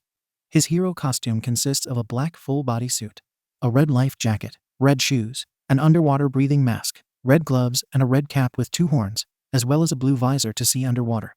In her wrists have a pair of small water cannons. All right, everyone shut up and pay attention. The heroic class starts from now, the professor said with a strong and authoritative tone. Quickly everyone takes a seat and remains silent. They don't want to angry their teacher, who seems to be in a bad mood. I am Kota Izumi, also known as the Hero Water Hose, and I will be your heroic class teacher, Kota said. Everyone is somewhat nervous about their teacher's attitude. However, there is someone who reacts differently from the others. Ryuko, seeing Kota, recognizes him. But her reaction is fear. Oh no, she thought. All right, this will be our first lesson. Combat training, Kota said. This made everyone a little excited. Finally, they will be able to demonstrate their skills. This is not for fun, Kota scolded the class. With these combat training, you will learn the basics as well as being able to put it into practice. It's not a game, it's serious. Everyone remains silent. Obviously, in order to carry out this exercise, you will need this. Kota pushed a button, and from the wall a lot of briefcases emerged. Your hero costumes. Seeing the costumes, everyone gets excited again. Finally, I've been waiting so I can put on my costume, a boy with dark violet short hair said. However, the boy is sprayed by a stream of water fired by Kota. Wrong. Hero costumes are not for looking cool, Kota said. The costumes must be designed to blend with you, enhance your strengths and compensate for your weaknesses. This class will also help you realize that so you can make the necessary improvements to your costumes. His teaching method may be somewhat aggressive, but it still works, Akiko thought. Now go change, and then meet me at the beta training ground, Kota said. Yes, sensei. My Hero Next Generation's opening. Song. My Hero Academia opening won the day. Several angles of the hero Deku pass, to finally see his full figure from behind. Shizukisa ga Jimikamu, yo dekayo tamta gozen goji. Akiko in a school uniform appears on her knees, while looking up in surprise, slowly getting up. Hiyo wo kaiden ditsumo kamu asu wa dakata, the day has come. Akiko extends her arm forward, trying to grab something. At the same time, Deku looks back while smiling. Then several people appear in a row one after another, 19 to be more precise. Keshide ake nai yoru, mo furitsuzuki yamanai, aim mo kono rokudimo nai sekai nai wa arunde yo. In the middle of a crowd, Akiko Nagata is looking up at the sky with a serious, but somewhat melancholy look. After a while, Akiko continues on her way. She was watching Deku capturing a villain. Sakoshi mo hen de wa nai no mataromi nai ashi o torareru. Akiko is walking in the corridor of a school, ignoring the looks that the rest of the students are giving her. Anata o simid uru wake ya nai ndiayo. The girl continues on her way, but stops short when she sees someone. In the reflection of her eyes, you can make out a girl with green hair. Hitori Kuso Naya Sabu Soko di. Now the girl is looking at the night sky, reaching out her hand pretending to grab the moon. Omoegata Koto made Hajaru no Kai. Suddenly the place changes and 9 silhouettes appear in front of her. The girl is surprised, but then her expression changes to a serious one before she jumps forward. For a few seconds a mysterious woman is observed removing her mask. Her facial features are not distinguishable. Karemiao Makyu Sordimo Yuku to Uno. Deku's fist closes, and then he proceeds to punch, releasing a large amount of air which sends several villains flying. But from among them a monster appears which begins to fight Deku, both exchanging a lot of blows. Chisaki Tababito ga Kanadaru Hajimari, no Kane no ni. A professional hero with purple hair and a black suit is seen fighting various villains, using bandages to trap them. Then Akiko, with the UA uniform, appears leaping forward. Yuku 8 Mo don't know. A green-haired girl appears and expels fire from her mouth. Then a boy surrounded by a blue aura appears and kicks twice in the air. Hanto wa kawain yao nai no. Then a boy with dark green hair gives directions and 3 shadow beings emerge from his back. Then a girl, with black hair tied in a ponytail, attacks with a metal rod that seems to have come out of nowhere. Fumidasu sono ippo ga kit yukuru sa the day has come. Then a boy with pink skin and hair appears and attacks with his arm, which appears to be hardened. Then a red-haired boy with a very serious look moves his hands, and then several concrete pillars emerge from the ground. Finally Akiko punches, but her fist is interspersed with Deku's several times. Finally, several people, in groups of 2, appear posing, and then a total of 20 people, including Akiko, are seen standing in front of the UA Academy. My Hero Next Generation. Locker room. Girls' side. I have waited for this moment, Ryuko said as she opens the briefcase with her hero outfit inside. Akiko smiles at her friend's excitement and can't blame her. She's excited too. And that emotion turns into confusion when she opens her briefcase. Huh. This is not what I ordered. Meanwhile, in another hero school in Japan, a girl opens her briefcase to see her hero outfit. Wait. This is not what I ordered. Back at UA Beta training ground. Everyone stepped in the room, dressed in their respective hero costumes. Everyone will be surprised to see that Kota is not the only teacher in the room. Iri is also there. Finally, everyone arrived. Kota said. Akiko is a little nervous. Her hero costume is not as she requested. Her hero outfit consists of a purple leotard with black stripes on the sides, long black gloves that reach above her elbows, a pair of purple bracelets, and a pair of black boots with purple details which reach below her knees. The entire suit is skin-tight and somewhat revealing. Akiko, Ryuko, Hana, those are your outfits? You look great, Dai said approaching his 3 friends. Dai, for his part, his hero costume consists of a green full-body suit, a red belt, a green vest, a pair of orange gloves with steel knuckles, and a pair of orange boots which have steel soles. Ryuko's outfit consists of baggy black pants with flame details, black boots, a black and red tank top, and red gloves in addition to a mask in the shape of 2 dragons with their mouths open, exposing Ryuko's mouth. For her part, Hana's outfit is simpler. Her outfit consists of a red top, leaving her stomach, arms and back exposed, red pants and white boots. Thanks, you look pretty cool too, Ryuko said. Dai was going to say something but Kota interrupts him. Alright, the time to talk is over. It's time to start the exercise, he said. As you can see, Time Nurse is joining us today. That's because she will help us in today's exercise. And what will today's exercise be about? Very simple, it will be a battle training, Kota said. I'll just add extra rules. Battle training, Yasuo thought. This will be interesting. Yasuo's hero outfit consists of a black leather jacket, black pants, and gray boots, along with gray gloves and a white belt. The exercise consists of rescuing the hostage, Kota said. 2 teams of 2 people will face each other. One of them will have the role of hero and will have to rescue the hostage, while the other team will have the role of villain and will have to prevent the hostage from being rescued. How will the teams be formed? A boy with shark features asked. Who will be the hostage? A girl with wolf ears asked. What determines victory? Hana asked. If you keep quiet, I can explain things, Kota said. Teams will be randomly formed. Is that the right thing to do? A boy with pink skin, black hair, and a horn asked. Well, there are times when heroes have to work with the first hero they come across, Akiko said.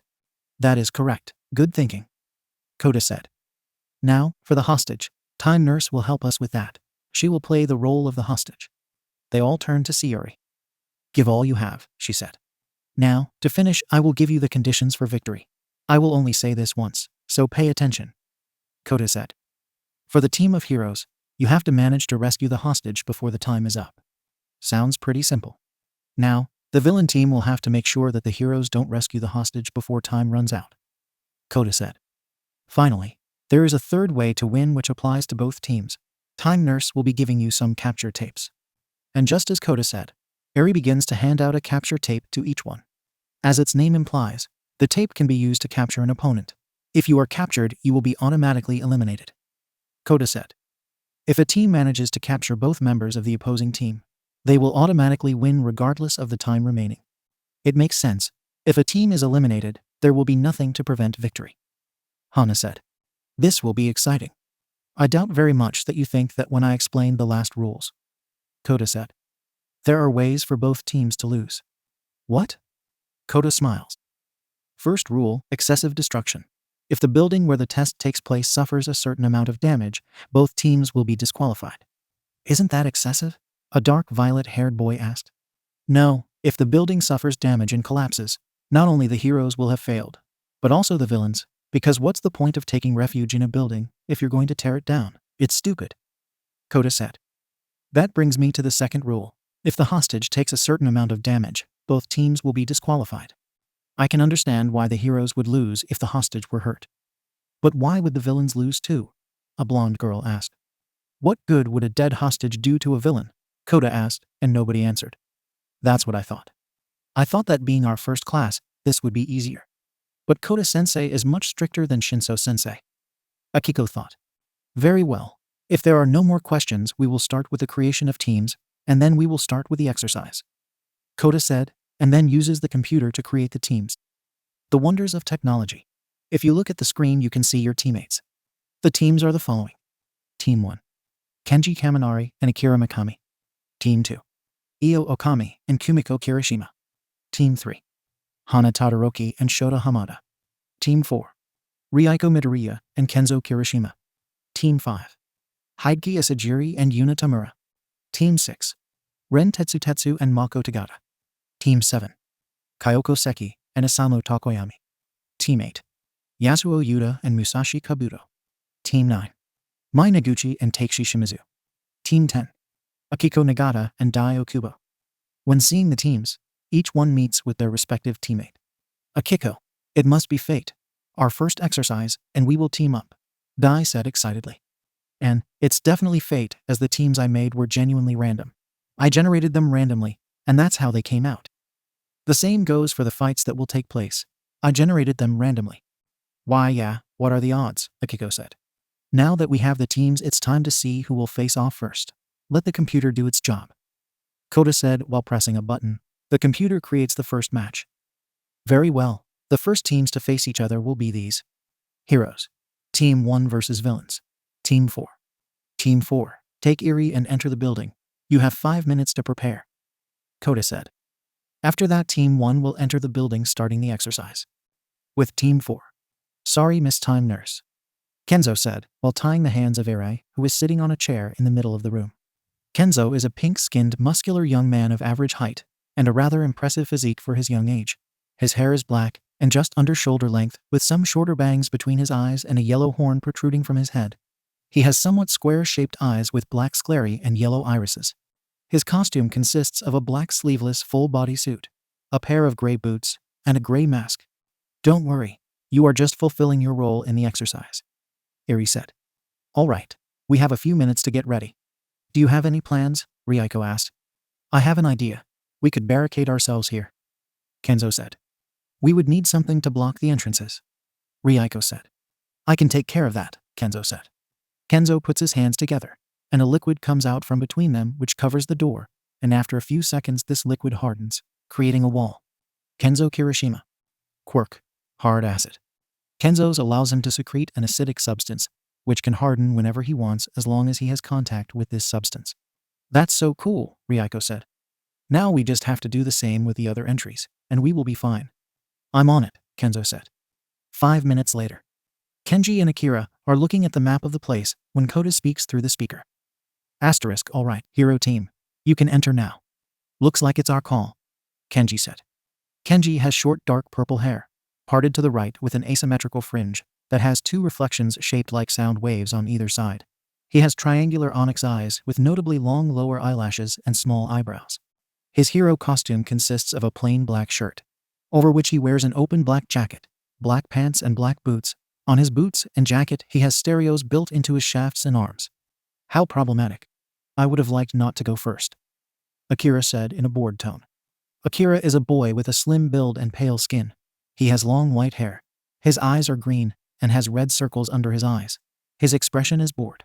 His hero costume consists of a light lavender, loose-fitting, long-sleeved zip-up jacket, short black mid-calf pants, bandages wrapped around his ankles, boots, and a purple belt. Look at it this way. The sooner we do this, the sooner we're done, Kenji said. Me, Akira said. Let's get this over with. They both enter the building, but at the entrance Kenji stops his steps. Wait a moment. Kenji places his hand on the wall and closes his eyes. After a few seconds he opens them again. They are on the top floor. Let's go then, Akira said. The duo of students continue their way to the top floor, thus finding the entrance blocked. Huh. I see why everything else was empty. They barricaded themselves in here, Kenji said as he touches a tip of the material that covers the door. This tip separates from the rest and falls to the ground, slowly beginning to melt it. This stuff has acidic properties. Interesting. At that moment Akira stands in front of the blocked door. How problematic. I'll take care of this wall, he said. At that, several bones emerge from Akira's right arm, which cover the entire arm and hand. Akira Mikami. Quirk. Bone production. Akira's quirk allows him to generate calcium and grow his bones outside of his body. With his bones he can create various things: shields, swords, spears, and even bone armor. Akira hits the wall with his bone-covered arms, breaking it. On the other side, Ryuko and Kenzo are surprised to see Kenji and Akira enter. Don't worry, the heroes have arrived, Kenji said. This is not good, Kenzo said. It doesn't matter. We have to adapt to the situation, Ryuko said, and then shot fire from her mouth at Akira and Kenji. Let me handle this, Kenji said as he pointed the speakers of his suit at the fire attack and quickly released sound waves which collided with the fire, both attacks being destroyed when they collided. Kenji Kaminari. Quirk. Soundwave. Kenji's quirk allows him to generate sound waves throughout his entire body. The sound waves are powerful enough to easily destroy glass, as well as being able to damage people's eardrums if Kenji isn't careful. Prolonged use causes Kenji to suffer from uncontrollable body tremors, which render him temporarily immobile. That's not good, Ryuko whispered. Let's get this over with, Akira said as he charges at Ryuko and Kenzo. Kenzo quickly shoots acid at the floor and begins to slide on it, tackling Akira and knocking them both out of the room. It seems like it's just you and I left, Kenji said as he attacks with another sound attack. I'm okay with that, Ryuko said as she fired from her mouth. Both attacks collide. Meanwhile, Kenzo attacks Akira by shooting acid at him, but Akira creates a bone shield to cover himself, then quickly creates a bone spear and quickly attacks Kenzo, who shoots acid and hardens it to create a wall and protect himself. Akira breaks the wall with his spear, but it melts thanks to the acidic properties of the wall. This is going to be troublesome, he said. I better finish this quickly. Akira rolls his bone fist and prepares to attack Kenzo. I can do that too. Kenzo surrounds his fist with acid and hardens it, and like Akira, he also attacks. They both hit their faces so hard that they fall to the ground unconscious at the same time. Back with Kenji and Ryuko. Kenji dodges a rolling fire attack from Akiko, and then attacks with a sound wave, which is also dodged. She's good, Kenji thought. At that, Ryuko approaches Kenji and attacks him with a kick, but said kick is dodged by Kenji, who crouches. I got you, Kenji said, taking advantage of his position to point one of his speakers at Ryuko. Soundwave, surround speaker. Oh no, dragon's breath. Ryuko quickly counterattacks with an attack of her own. Both attacks collide with her target, raising smoke. Once the smoke disperses, both are seen on the ground unconscious. Wow, that result is unexpected, Eri said. Meanwhile, in the observation room, all four are out. How unexpected. For his part, Kota can't help but facepalm at the result. Okay, the fight is over, he said into the speaker. The result is a draw. Is that possible? One student asked. Well, apparently yes, Kota said. Eri, do you mind? Sure, Eri said, easily freeing herself from her restraints and picking up Ryuko and Kenji from the ground. Very good. What did we learn from this fight? Kota asked to the class. That now we can have a draw? One of the students said. No. Well, yes. But that's not what I mean. Kota said. We learned the importance of planning and having a contingency plan. I get it. Team 4 had a good initial strategy, but when they saw that it didn't work, they didn't know what to do. Hana said. Yes, and Team 1 didn't have a plan as such, and they just attacked. Akiko added. Correct. Kota said. I'm glad that at least some of you paid attention beyond the action. Ouch, that hurt. Dai said. Very well, let's wait for the robots and Eri to bring those 4, and we will continue with the next round in which these teams will face each other. Kota said as he presses a button making the computer create the next round. Heroes. Team 8 versus Villains. Team 9. You know how it is. Team 9 take Eri and go to the building. You have 5 minutes to prepare. Team 8 use these 5 minutes to prepare a plan. Kota said. With Team 8. Yuta-san. Don't you think we should plan something? Yasuo's teammate, Musashi Kabuto, asked. Kabuto is a short boy with a simple appearance. His hair is black and reaches his shoulders. His eyes are dark yellow, and one of them is covered by his hair. His hero costume is simple. It consists of a black t-shirt with several white musical note symbols, black pants, and white boots. On his neck, he has various speakers. I'm here. We don't need a plan. Yasuo said. Are you sure? Kabuto asked timidly. But Yasuo's cold gaze made him back away. Oh, okay. 5 minutes pass and Yasuo and Kabuto enter the building. They both walk in silence through a hallway, when suddenly they see someone running towards them. It's Mai Noguchi from Team 9. Mas is a girl with pale skin, light blue hair and eyes. Her hair is short except for a lock which reaches her chest. Her hero suit is none. Mai is apparently bright blue and appears to be made of a goo. I got you, Mai said. Predictable. Yasuo said, raising 2 fingers, and suddenly a concrete pillar emerges from Mai's feet and crushes her against the ceiling, splashing a blue substance. Wow, Kabuto said. Let's go, Yasuo orders, and they both continue on their way. After a few seconds, the blue substance begins to gather and Mai reforms. Mai Noguchi. Quirk. Slime. Mai's quirk gives her a body made up of slime. She can alter her body, become slimy, and can even shapeshift into someone else or an animal. However, shapeshifting is limited to people or animals with similar in size to hers, in addition to the fact that her body is quite fragile, as it is made of slime. That wasn't nice, Mai said. Back with Yasuo and Kabuto. They both arrive at the place where the hostage is, where Takeshi Shimizu is also waiting for them. Takeshi is a boy with a unique appearance. Although he has a human appearance, his body is covered in gray fish scales. His teeth are sharp, having 2 rows of them, in addition to having gills on his neck. He has curled blue hair and yellow eyes. His hero costume consists of red shorts, sandals, and a pair of gloves with metal plates. I see you've already arrived. Very good, it's more fun this way, Takeshi said. Takeshi Shimizu. Quirk, shark. Takeshi's quirk is a mutant quirk that gives him the appearance of a humanoid shark. His teeth are sharp with which he can cut metal, and his skin is scaly which increases his defense.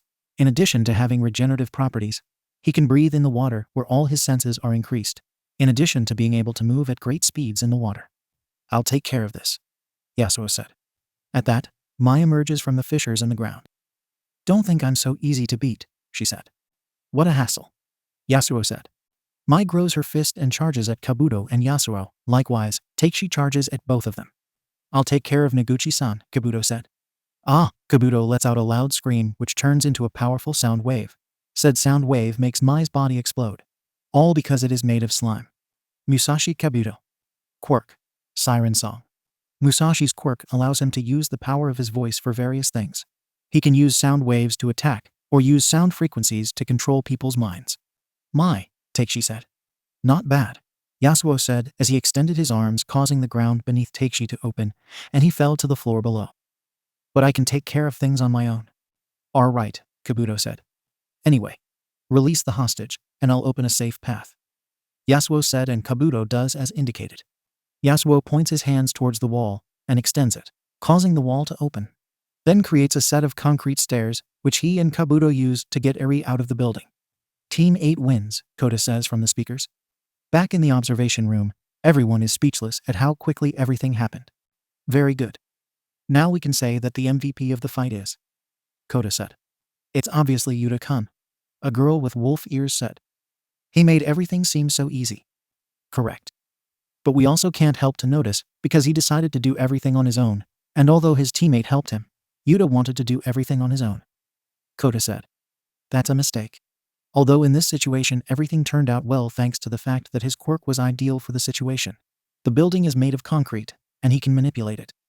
If the situation were different, it would not have ended so well. It makes sense. We can't just depend on our quirks. Having allies makes a team varied.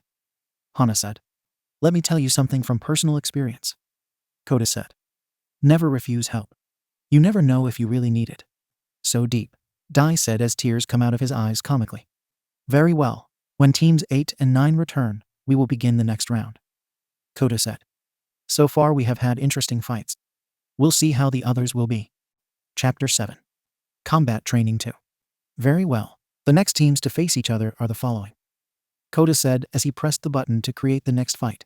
Heroes. Team 2 versus Villains. Team 3. Looks like it's my turn. Hana said. Good luck, Hana-chan, Ryuko said. I bet you'll do much better than me. You didn't do it wrong. Just don't be so impatient next time. Hana said. Shall we go, Hamada-kun? All right, her teammate, Shota Hamada said. Shota's hero costume consists of black pants, black boots with metal soles, a white belt with several tasers on it, a red sleeveless vest which is open showing Shota's bare chest. He also has a pair of black gloves, which on his wrists are tubes that lead to what appear to be 2 giant batteries on his back. The batteries appear to be empty. We should study the building and look for the best tactics against our opponents. Hana said as she and Shota enter the building. All right. Shota said. My Hero Next Generation's opening. Song. My Hero Academia opening won the day. Several angles of the hero Deku pass, to finally see his full figure from behind. Shizukisa ga Jimikamu, yo Dakayo Tamta Gozen Goji. Akiko in a school uniform appears on her knees, while looking up in surprise, slowly getting up. Hio wo kaiden ditsumo kamu asu wa dakata, the day has come. Akiko extends her arm forward, trying to grab something. At the same time Deku looks back while smiling. Then several people appear in a row one after another, 19 to be more precise. Kashite Aiknai Yoru, mo furit Suzuki Yamanai, a mo kono rokidimo nai sekai nai wa arunda yo. In the middle of a crowd, Akiko Nagata is looking up at the sky with a serious, but somewhat melancholy look. After a while Akiko continues on her way. She was watching Deku capturing a villain. Sakoshi mo hen de wa nai no mataromi nai ashi o toreberu. Akiko is walking in the corridor of a school, ignoring the looks that the rest of the students are giving her. Anata o semit uru wake ya nai ndio. The girl continues on her way, but stops short when she sees someone. In the reflection of her eyes, you can make out a girl with green hair. Hitori Kuso nai asabu sokode. Now the girl is looking at the night sky, reaching out her hand pretending to grab the moon. Omoegata Koto made Hajaru no Kai. Suddenly the place changes and 9 silhouettes appear in front of her. The girl is surprised, but then her expression changes to a serious one before she jumps forward. For a few seconds a mysterious woman is observed removing her mask. Her facial features are not distinguishable. Karemiao make you sordimo yuku to you no. Deku's fist closes, and then he proceeds to punch, releasing a large amount of air which sends several villains flying. But from among them a monster appears which begins to fight Deku, both exchanging a lot of blows. Chizaki Tababito ga Kanadaru Hajimari, no Kane no Ni. A professional hero with purple hair and a black suit is seen fighting various villains, using bandages to trap them. Then Akiko, with the UA uniform, appears leaping forward. Yuku 8 mo don't know. A green-haired girl appears and expels fire from her mouth. Then a boy surrounded by a blue aura appears and kicks twice in the air. Honto wa kawing ya nai no. Then a boy with dark green hair gives directions, and 3 shadow beings emerge from his back. Then a girl, with black hair tied in a ponytail, attacks with a metal rod that seems to have come out of nowhere. Fumidasu sono ippo ga keep Yukuru saw the day has come. Then a boy with pink skin and hair appears and attacks with his arm, which appears to be hardened. Then a red-haired boy with a very serious look moves his hands, and then several concrete pillars emerge from the ground. Finally Akiko punches, but her fist is interspersed with Deku's several times. Finally, several people, in groups of 2, appear posing, and then a total of 20 people, including Akiko, are seen standing in front of the UA Academy. My Hero Next Generation. Tell me Hamada-kun, your quirk allows you to absorb any type of energy, right? Hana asked. Yes, although I generally absorb electrical energy, since it is the easiest to obtain. Shota said. That explains the tasers on your belt. Hana said. But tell me, what do those batteries on your back work for? They are actually energy stores. You see, I have a limit of energy which I can absorb. These batteries help me store more energy than normal, Shota said. They also help me to have an energy reserve. I cannot keep the energy absorbed all the time inside my body. Over time it disappears. These batteries give me an extra reserve of energy just in case. I see, Hana said. I see you have everything thought out. That's good. And what about you? From what I've seen, you can create things, right? Shota asked. It is a simple description, but it is correct to a certain extent, Hana said. I can create any non-living object from any exposed part of my body, but I have to know the molecular structure of the object I am creating. Oh, sounds complicated, Shota said. At first it was, Hana said. Anyway, I think it would be best to start fortifying the place and setting up some traps. Yes, that's a good idea, Shota said. Perfect. I'll start creating the objects, while you take a look around and see where it would be ideal to place the traps, Hana said as she starts creating items. All right, Shota said. 5 minutes pass and Kumiko and Io are ready to enter.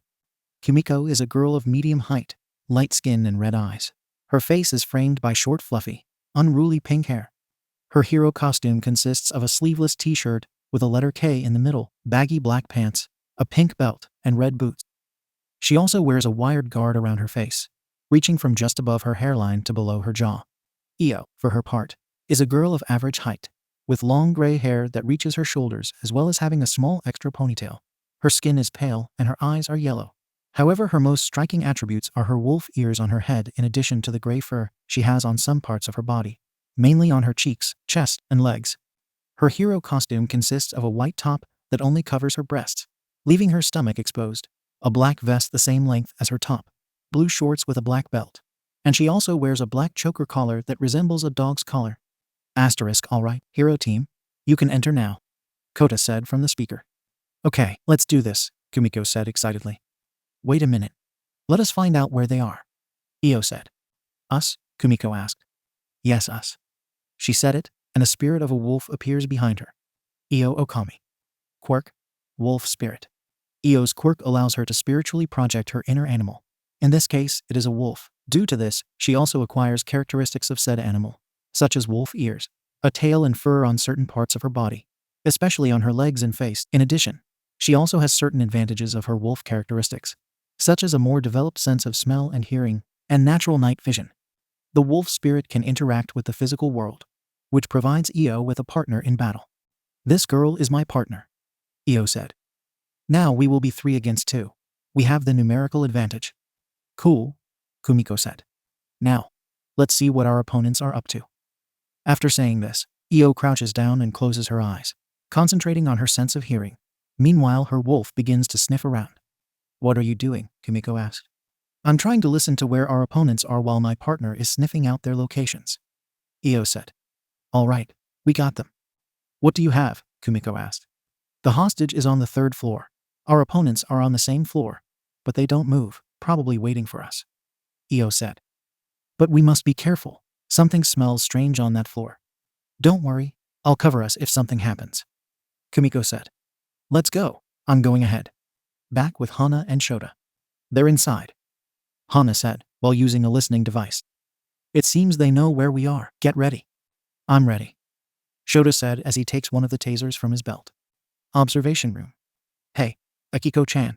Who do you think will win? Ryuko asks whispers to Akiko. I couldn't tell you. Hana's quirk is quite versatile. But thanks to Okami-san, it is now a disadvantaged combat, Akiko said. Look, the fight has started, Dai said. Back with the confrontation. Hana creates a shield to cover herself from Kumiko's blow. But the shield, which is made of wood, breaks when hit by Kumiko. Kumiko Kirishima. Quirk, acid hardening. Acid hardening allows Kumiko to harden her body to achieve great defense. Hardened skin can generate acidic properties when she needs it. Her skin turns pink when it hardens. It won't be so easy to stop me, Kumiko said. I know, but that's not all I have. Suddenly, in her hands, Hana shows a flashbang grenade while she has some sunglasses on her eyes. Bye. The grenade explodes and blinds Kumiko for a few seconds. Upon regaining her vision, Kumiko watches as Hana runs away, waving at her. Come back here, Kumiko said, chasing after Hana. For his part, Shota dodged the attacks of Io's wolf. This thing is annoying. Shota uses his quirk to levitate, and then fires an energy beam at the wolf.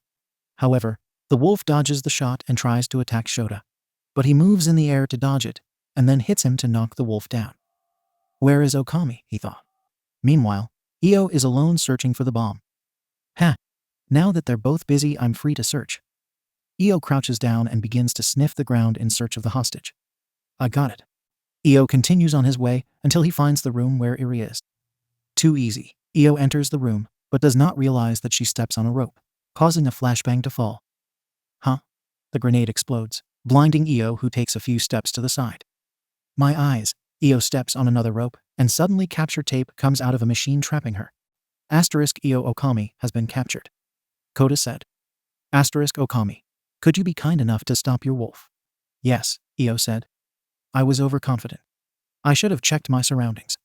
I'm sorry, but I'm not allowed to help either side. Iri said. Back with Shota. He sees the wolf disappear. It worked? At that he puts his hand to his ear. Todoroki-san, where are you? Meanwhile, Hana uses a shield, this time metal, to block Kumiko's attack. Sector 3 of the same floor. Hana answered Shota's question. Okami may have been captured, but I won't give up, Kumiko said. Kumiko stiffens her arms and puts them in X position, and then charges at Hana. Hana turns to protect herself with her shield, but is surprised to see that it begins to melt slightly. While, suddenly, Kumiko moves her arms and splits the shield in half. My hardened skin can generate acidic properties. I bet you weren't expecting that. Kumiko takes Hana by the arm and puts her in a lock to immobilize her. I will eliminate you first, and then your partner. Having Hana immobile, Kumiko takes the capture tape and is about to capture Hana, but then a beam of energy makes her let go of Hana and jump back. That was close. Are you okay? Shota asked. Yes, thank you, Hana said. 2 against 1. It's okay, my hardening can against you, Kumiko said. Hamada-kun, try to stop Kirishima-sab for a few moments. I have an idea, but I need time to create it. Hana said. All right. Shota fires a beam of energy at Kumiko, who covers herself with her arms. I don't have much energy left, so you better do it quickly. I do it as fast as I can, Hana said. I won't be stopped, Kumiko said as she moves forward, even though Shota is shooting his beam at her. I am an unstoppable object. Kumiko reaches Shota and grabs both of his arms, then knocks him down, and then traps him with the capture tape. Asterisk Shota Hamada has been captured. Kota announced. Now is your turn. Kumiko charges at Hana, but she moves out of the way, revealing a machine that fires a claw and traps Kumiko against the wall. That's not enough. Kumiko tries to melt the claw, but it doesn't work. What? There are materials that cannot be melted by acid, Hana said. Although it all depends on the type of acid. This won't keep me forever, Kumiko said, and then, with her strength, began to open the claw to free herself. I know. I just needed to stop you for a few moments, Hana said, and just as she said that, time's up. Villain team wins, Kota said. Once Okami-san was captured, it was just a matter of stopping long enough for time to run out, Hana said. Oh man. How bad, Kumiko said. Don't be discouraged either. You were close to defeating us, Hana said. Don't be discouraged either. You were close to defeating us. Kumiko smiles. Thanks, she said. Observation room. All right, another round over, Kota said. Now, obviously the MVP of the match was Todoroki. But who can tell me why? Well, she was careful to leave the traps in the room where they were holding the hostage while she and her partner faced the heroes, Akiko said. Correct. Although the other team's strategy was not bad, they used their numerical advantage to their advantage, but they made a fatal mistake, Kota said. Who can tell me what it was? I got too confident and got carried away. That's why I fell into the traps. I could have checked the room before entering, Io said, admitting her mistake. Admitting a mistake is a good thing, Kota said. Just make sure you learn from that mistake. Yes, sensei, Io said. Otherwise, both Hamada and Kirishima did their jobs well, Kota said. Now let's proceed with the next match, which will be between these teams. Heroes. Team 5 versus Villains. Team 6. You already know the rules, so I won't waste time saying them. I'll let you know when it starts, Kota said. Are you ready? A boy with short periwinkle hair asked a boy with messy orange hair. The boy with periwinkle hair is Mako Tagata. Mako is a tall young man with a very muscular build. He has light skin, short periwinkle hair, and royal blue eyes. In his hero costume, Mako wears a tight royal blue top, 2 red lines acting as a belt, loose dark blue pants, and turquoise knee-high boots. Finally, he has a blue visor with white lenses. On the other hand, the orange-haired boy is Ren Tetsutetsu. Ren's outfit consists of black cargo pants, orange boots and gray sleeveless shirt, and an orange headband that serves as a mask. Hell yeah, Ren said. Mako and Ren rush in to enter the building, while the team of heroes meets to plan. Let's make a plan, Tamura-san, Heiki said. His suit consists of long dark pants, a long-sleeved red jacket with a hem, a pair of black shoes, and a purplish-gray vest. On his back, he carries his sand container. Right, Yuna said in a low tone. Yuna's costume consists of a black full-body suit with white vertical stripes on the sides, shorts and a sleeveless crop top, both in purple cool, a pair of gothic platform boots, and finally a belt which has several flashlights attached to it. Meanwhile, in another part of UA, Creati and a woman with pink hair and yellow eyes are in front of a building waiting for something. How long will it take? I have several babies to finish. The pink-haired woman said. It won't take long, besides. You don't want your new baby to receive the approval of a high-ranking government official, right, May? Creati said. You're right about that, May said. Just then, a car parks in front of them, and out of it, representing the wall, comes Hade Aikta. Aikta-san, welcome to UA. I hope the trip was pleasant. Creati said. It is not necessary to be so formal with me, Creati.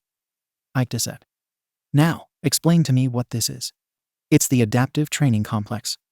May said. It is a new building, which is used to train the students of the hero course. I see. I guess that's why they need the WA seal of approval. Aikta said. Right. Now if you don't mind, follow us, so we can show you the place and how it works. Creati said. I'm right behind you. Aikta said, following May and Creati inside the building. Back with Class A. The 4th match has begun. Heiki and Yuna walk through the hallways of the building, ready for anything. Nothing for now, Heiki said. Let's go to. Hey, watch out with the head, a loud voice said, stopping them in their tracks. Heiki looks down at the ground and sees that he is stepping on, or rather going through, Mako's face. What the? He asked. I surprised you, right? Mako asked, then emerged from the ground and punched Heiki. Quickly, Yuna takes a flashlight and turns it on, and then creates a light bat. I got him. Yuna tries to attack Mako, but Ren intercepts her attack with his arm, which is covered in metal and turned into the edge of a sword. Ren Tetsutetsu. Quirk. Iron hands. Ren's quirk allows him to cover his hands in metal, and while they are covered in metal, he can manipulate them. For example, he can create a sword with his hand, while covered in metal. Sorry, but no, Ren said.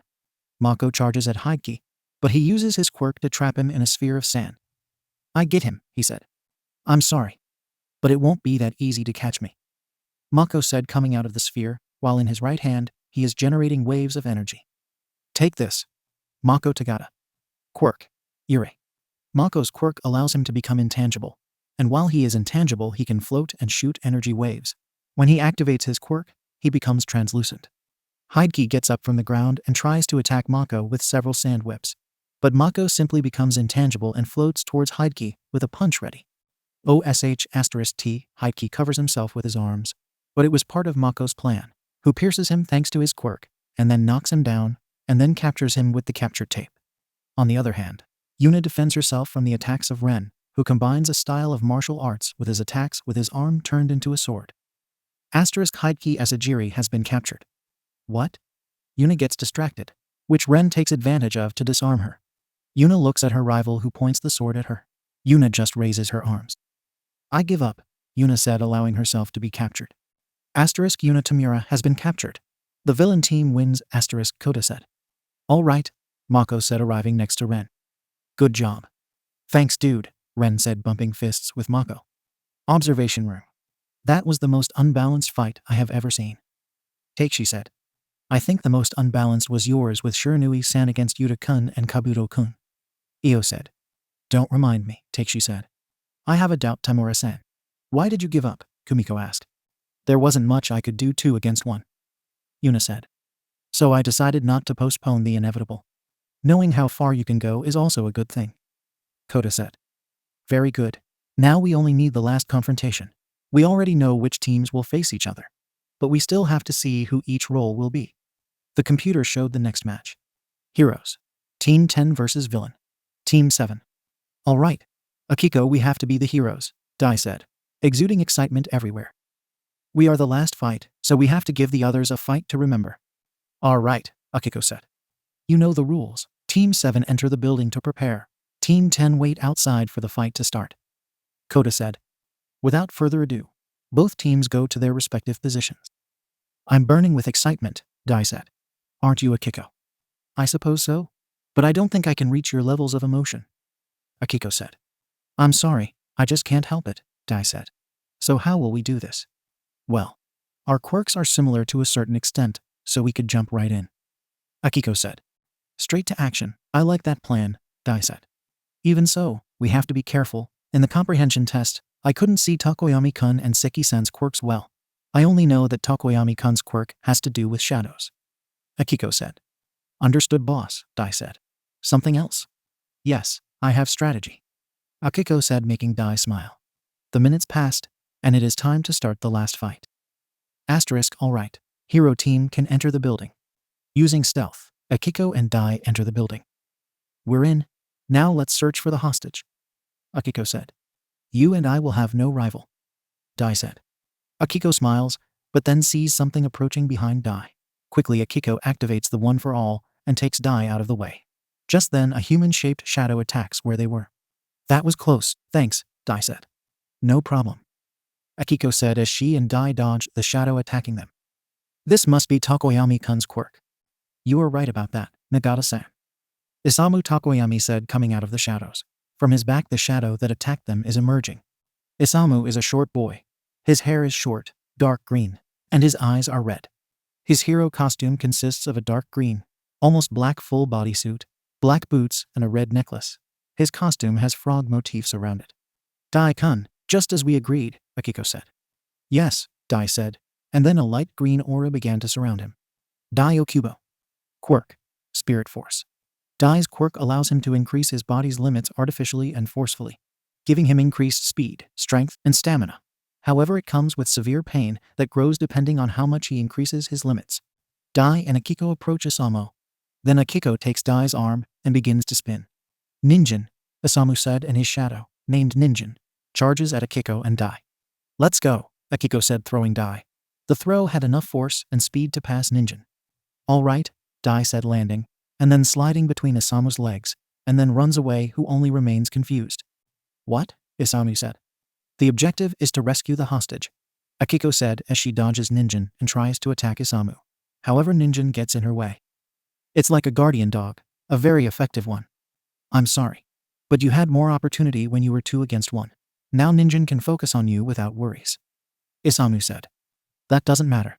The important thing is to keep yourself busy here, Akiko said, making Isamu raise an eyebrow. Meanwhile, Dai runs at high speed thanks to his increased speed. I have to find the hostage. At that, Dai looks into a room and can see Eri in a chair. Akiko, I found the hostage. I will proceed to the rescue, Dai said through the communicator and quickly goes to the room where Eri is. However, at the door he crashes into something invisible. You didn't think it would be so easy, Kyoko Seki said behind the invisible barrier. Kyoko is a girl with light skin, green eyes. Her face is somewhat masculine and could be mistaken for a boy. Her hair is blonde and short, barely reaching her ears. In her left ear she has an earring, and she has a mole on her left cheek. Her hero outfit consists of a cream-colored skirt, a loose-fitting mint-colored sweatshirt, white stockings that reach above her knees, and white platform heels. Sorry, hero, but you've come this far, Kyoko said, placing her hands on the ground, and suddenly several crystals emerged from beneath Dai. Luckily, Dai managed to avoid the crystals that tried to capture him. Kyoko Seki. Quirk. Crystal. Kyoko's quirk allows her to generate crystals from her body or any surface. The crystals are tough enough to withstand various impacts without breaking. Dai lands and tries to kick a crystal, but it resists the impact. They are tough, Dai thought. Surrender, hero, save us time, Kyoko said.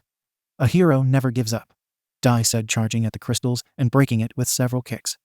You are persistent, Kyoko said, creating more crystals. Back with Akiko and Isamu. The latter attacks Akiko with Ninjin, who dodges it and quickly enters one of the adjoining rooms. That shadow, Ninjin, is very persistent. I have to find a way to pass it, Akiko thought, and then saw a few rocks on the ground. Yes, that's it. Isamu and Ninjin wait for Akiko to make her move. They are patient enough. Just then they hear a sound to the right. Without thinking, Ninjin attacks, but there is nothing. What the Isamu said, but then he looks behind him and looks at Akiko right behind him ready to hit him. Apparently Ninjin is sentient and can be fooled, Akiko said. Isamu looks at Akiko and Gamma, just as Isamu said that another shadow comes out of his back hitting Akiko and making her fall to the ground. What the Akiko looks at the shadow that hit her and realizes that it is shaped like a frog. You know Ninjin, now meet Gamma, Isamu said. You have two shadows, Akiko said. Not exactly. When Isamu said that, Akiko, out of pure instinct, dodges an attack from a third shadow that, like Gamma, is shaped like a frog. And now you know Keru, now it's everyone. Isamu Takoyami. Quirk, Shadow Frog. Isamu's quirk allows him to generate 3 shadow entities from his back. 2 of them have a frog appearance, and the third one has a humanoid appearance. The darker the place, the shadows are stronger and more difficult to control. Well, this is going to be a problem, Akiko said, as she defended herself from the attack of the 2 frog shadows. Back with Dai. He has his own problems. Kyoko's crystals are giving him problems. He doesn't have much room to dodge, and he's running out of ground without crystal. As soon as Dai lands a foot, a crystal manages to catch him. Oh no, Dai said before being trapped inside a crystal. You're not out since I didn't capture you with the capture tape, but this will keep you still long enough until time runs out. Kyoko said. I think I screwed up, Dai thought. Meanwhile, Akiko is being pushed by the 2 frog shadows until they have her against the wall. I need more strength, Akiko thought. Observation room. In the observation room, everyone is watching the fight. Takoyami and Siki have Nagata and Dai on the ropes, Kumiko said. Even though Akiko and Dai have similar quirks, Akira said in a tired tone. How troublesome. Hana-chan, Akiko-chan and Dai-kun are losing, Ryoko said to her friend.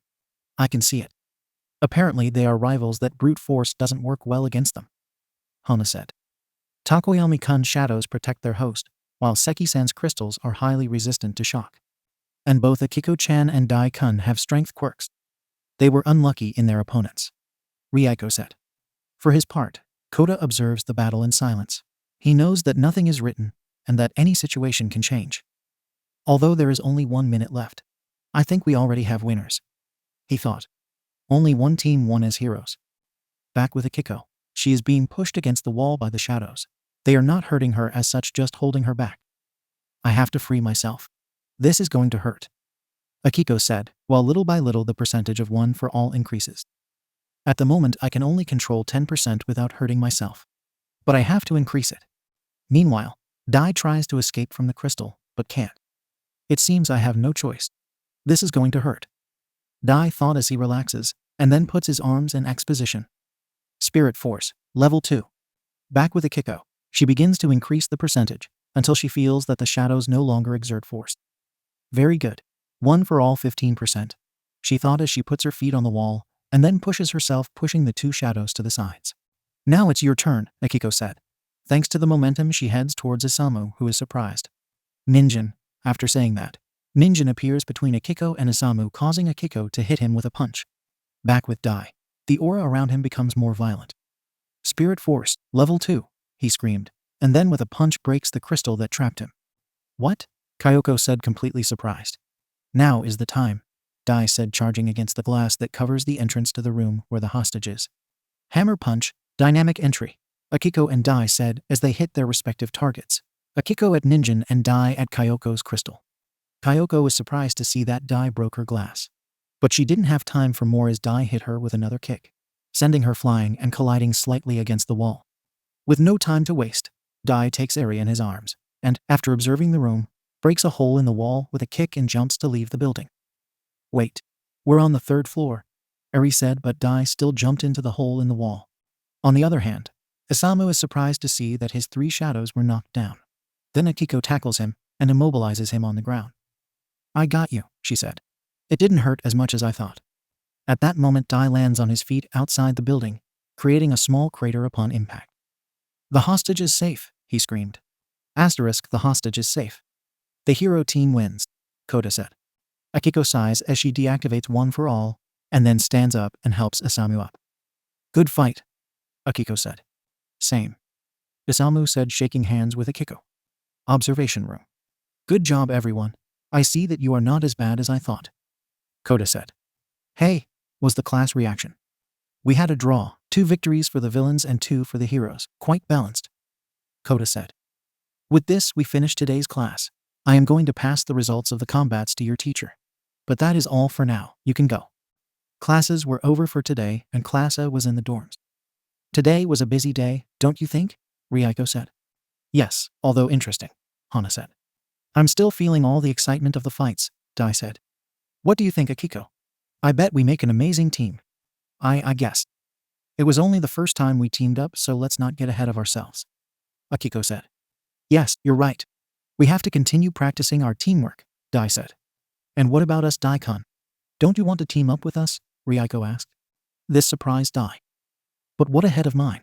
Of course I can also team up with you, Dai said to then bow, multiple times. I was so excited about our victory that I didn't consider you. I apologize. Don't worry, you don't have to apologize, Hana said while trying not to laugh. Next to her, Ryuko can't help but laugh. He's weird, but he's not a bad person, just a little intense with what he likes, Akiko thought while looking at Dai's antics. Elsewhere in UA, Hayate finally finishes his inspection of the new building. Interesting building. I can see how this could be used to train future heroes, Hayate said. So what do you say? Creati asked. I approve it. It is a good building, and the security system is good, Hayate said. Thank you, Creati said. On the contrary, thanks to you, Hayate said while entering his car. Now if you don't mind, I must report this to the WA. Of course, have a safe trip, Creati said. Good luck with the classes, Hayate said, and then drove away. After getting far enough from UA, Hayate takes out a different phone than the one he normally uses. Good news, everything went as expected, he said. Asterisk good job number 01. Asterisk the person on the other end of the line said. Asterisk on our side everything is fine. We can proceed with the next part of the plan. Get ready. You are in command of this operation. As you wish, Hayate said. Chapter 8. Preparing for disaster. A new day has arrived and Akiko wakes up in her room. A new day has begun, she thought as she gets up from her bed and changes into her school uniform. After going down to the common room, Akiko runs into her 2 friends, Ryuko and Hana. Good morning, Akiko-chan, Ryuko said. Good morning. I guess you're going to have breakfast too, Hana said. Why yes, I guess you do too, Akiko said. Yeah, let's have breakfast together, Ryuko said. The 3 of them together head to the kitchen to look for some breakfast. Their surprise was when they saw Dai in the kitchen with an apron with the word youth on it. Good morning, girls, Dai said with his always excited attitude. I went ahead and prepared breakfast for everyone. And indeed, there are 4 empty plates on the table. Please, sit down, Dai said. Did you make breakfast for all of us? Hana asked. Of course, you are my friends, Dai said. It is very nice of you, thanks, Ryuko said. Indeed, thank you, Hana said. You don't need to thank me, I do it because I want to, Dai said. Now please take your seats. Akiko, Hana and Ryuko sit down, while Dai takes the frying pan. So, what's for breakfast today? Ryuko asked. After a busy day like yesterday, it is necessary to recover energy, Dai said. Dai said as he put sunny side-up eggs on the plates, 2 on each. An egg for its vitamins and proteins.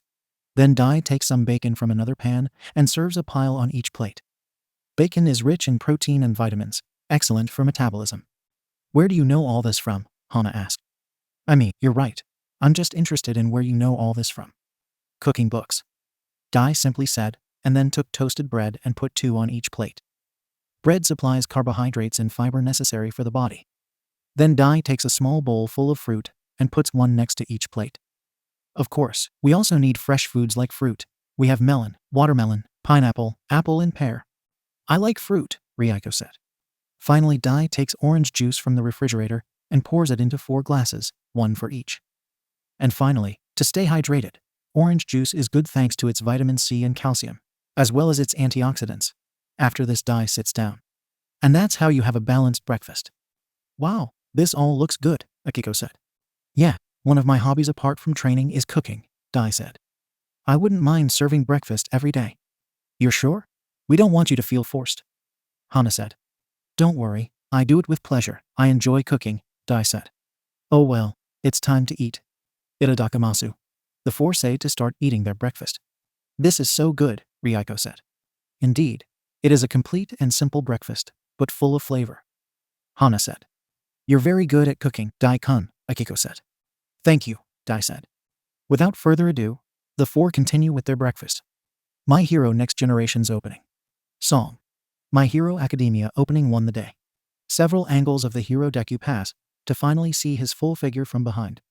Shizukusa ga Jimakamu, yo dikayo tamta gozen goji. Akiko in a school uniform appears on her knees, while looking up in surprise, slowly getting up. Hyo wo kaiden ditsumo kamu asu wa dakata, the day has come. Akiko extends her arm forward, trying to grab something. At the same time, Deku looks back while smiling. Then several people appear in a row, one after another, 19 to be more precise. Keshite ake nai yoru, mo furitsuzuki yamanai, aim mo kono rokidimo nai sekai nai wa arunda yo. In the middle of a crowd, Akiko Nagata is looking up at the sky with a serious, but somewhat melancholy look. After a while, Akiko continues on her way. She was watching Deku capturing a villain. Sakoshi mo hen wa nai no mataromi nai ashi o toreru. Akiko is walking in the corridor of a school, ignoring the looks that the rest of the students are giving her. Anata o semid uru wake ya nai ndayo. The girl continues on her way, but stops short when she sees someone. In the reflection of her eyes, you can make out a girl with green hair. Hitori Kyuso nai asabu soko de. Now the girl is looking at the night sky, reaching out her hand pretending to grab the moon. Omoi Gata Koto made Hajaru no Kai. Suddenly the place changes and 9 silhouettes appear in front of her. The girl is surprised, but then her expression changes to a serious one before she jumps forward. For a few seconds, a mysterious woman is observed removing her mask. Her facial features are not distinguishable. Karemiao Makyu Sordimo Yuku to you know. Deku's fist closes, and then he proceeds to punch, releasing a large amount of air which sends several villains flying. But from among them a monster appears which begins to fight Deku, both exchanging a lot of blows. Chizaki Tabibito ga Kanadaru Hajimari, no Kane no Ni. A professional hero with purple hair and a black suit is seen fighting various villains, using bandages to trap them. Then Akiko, with the UA uniform, appears leaping forward. Yuku 8 Mo don't know. A green-haired girl appears and expels fire from her mouth. Then a boy surrounded by a blue aura appears and kicks twice in the air. Hanto wa Kawainya Nai no. Then a boy with dark green hair gives directions and 3 shadow beings emerge from his back. Then a girl, with black hair tied in a ponytail, attacks with a metal rod that seems to have come out of nowhere. Fumadasu sono ippo ga kit yukuru, saw the day has come. Then a boy with pink skin and hair appears and attacks with his arm, which appears to be hardened. Then a red-haired boy with a very serious look moves his hands, and then several concrete pillars emerge from the ground. Finally, Akiko punches, but her fist is interspersed with Deku's several times. Finally, several people, in groups of 2, appear posing, and then a total of 20 people, including Akiko, are seen standing in front of the UA Academy. My Hero Next Generation. 1. A classroom. Class time has arrived. Shinso stands in front of his class, ready to start. I already reviewed the recordings of the battle training, Shinso said. I was surprised. None of you did it terribly wrong. In fact, you did it quite well. For being your first practical exercise, of course. See, Sensei? We're awesome, Kenji said. Don't go too high. Everyone made at least 5 mistakes during their fights. I'm just saying that for the first time you did well, Shinso said. Anyway, it's time to move on to the next thing. It's time to elect the class president and vice president. That's a pretty normal activity, Akiko thought. Cool, I want to be the president, Kenzo said. No, that will be me, Kanji said. That's a job suitable for someone who knows how to work in a group. Meaning me, Io said. Give me a chance, I want to be the president, Dai said. I see that there are many enthusiasts. Even so, they must take into account the responsibilities of the position of president and vice president. It is not just something to be better than others, Shinso said. As president, you must look after the good of your classmates and represent your class. It is not a position to play. It is something that has responsibility, Hana said. I propose that a vote be held. Whoever receives the greatest number of votes, we will know he or she the right one. But you can vote for yourself, right? Takeshi asked. And that is why whoever receives the most votes will be the one, Hana said. It makes sense, and whoever has the second most votes will be the vice president, Shota said. Correct, Hana said, while creating some pieces of paper and some pens. Now everyone write a name on a piece of paper, and then we will count the votes. After this, everyone gave their vote. To no one's surprise, there are several people who voted for themselves. Even so, the results in the end were as follows. Hana Todoroki, 4 votes. Mako Tagata, 3 votes. Yasuo Yuta, 2 votes. Everyone else had 1 vote. So, Todoroki-chan will be the president, and Tagada-san will be the vice president, Kenji said. So, Todoroki-chan will be the president, and Tagada-san will be the vice president. Yes, and Tagada-san is quite friendly and nice, Kyoko said. I thank everyone who voted for me, Hana said. Yeah, thanks, Mako said. Yes, very good. Now that we're done with that, it's time to continue with classes, Shinso said. Like the modern history of heroes, Creati said, entering the classroom. Exactly. Now please pay attention, Shinso said, and then left the classroom. Unknown place. Hayat Aikda, also known by his villain code name, number 01, is walking through a hallway until he reaches the room where his boss is sitting watching several monitors. How are things going, 01? The woman asked. Everything is going perfectly, my lady, number 01 said. Thanks to number 62, we got US schedule. Everything is ready. Perfect. Now we just need one more thing, the woman said as she stands up and presses a control button so that the walls rise, revealing several tubes with masses of human flesh with some recognizable limbs inside. Choose your pieces and tell number 09 to prepare them. Yes, my lady, number 01 said, and then began to see the different tubes. And please be careful. You are my right hand, and I don't want to lose you for a test, the woman said. Don't worry, everything will be fine, my lady, number 01 said. Want a classroom? Very good. Today, we will have a special class, Shinso said to his class. Sensei, aren't we supposed to have hero class with Kota-sensei? Kabuto asked. Yes, but like Brainstorm said, today's class is special, Kota said as he enters the classroom while being accompanied by Ari. Yesterday, you all experienced your quirks for the first time in combat. But combat is not the only thing in a hero's job, Shinso said. You have to learn the advantages and disadvantages of your quirks. That is why today, we will have a special practice in different simulated environments, Kota said. However, with only 1 teacher and 20 students, it would be very time-consuming. That is why Brainstorm and Time Nurse will help me today, in addition to a special guest. Today, you will learn how to use your quirks in different scenarios, Eri said. And you're in luck, because you will be the first to try the new building that was approved, Kota said. Now, change into your suits, and we'll meet you at the bus in 5 minutes. After Kota says this, everyone quickly gets up and takes their briefcases to go change. All right, let's go, Kota said. Once everyone is on the bus, the journey to the new building begins. I'm excited, Kenzo said. Yes, me too, Kenji said. It will be interesting to see what they have in store for us, Heidki said. For her part, Akiko is talking with her friends, but then someone talks to her. Excuse me, Nagata-san, do you mind if I ask you a question? Isamu asked.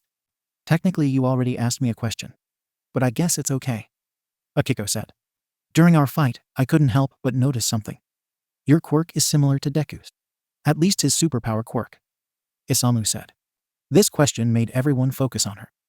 That's actually a very good question, Kumiko said.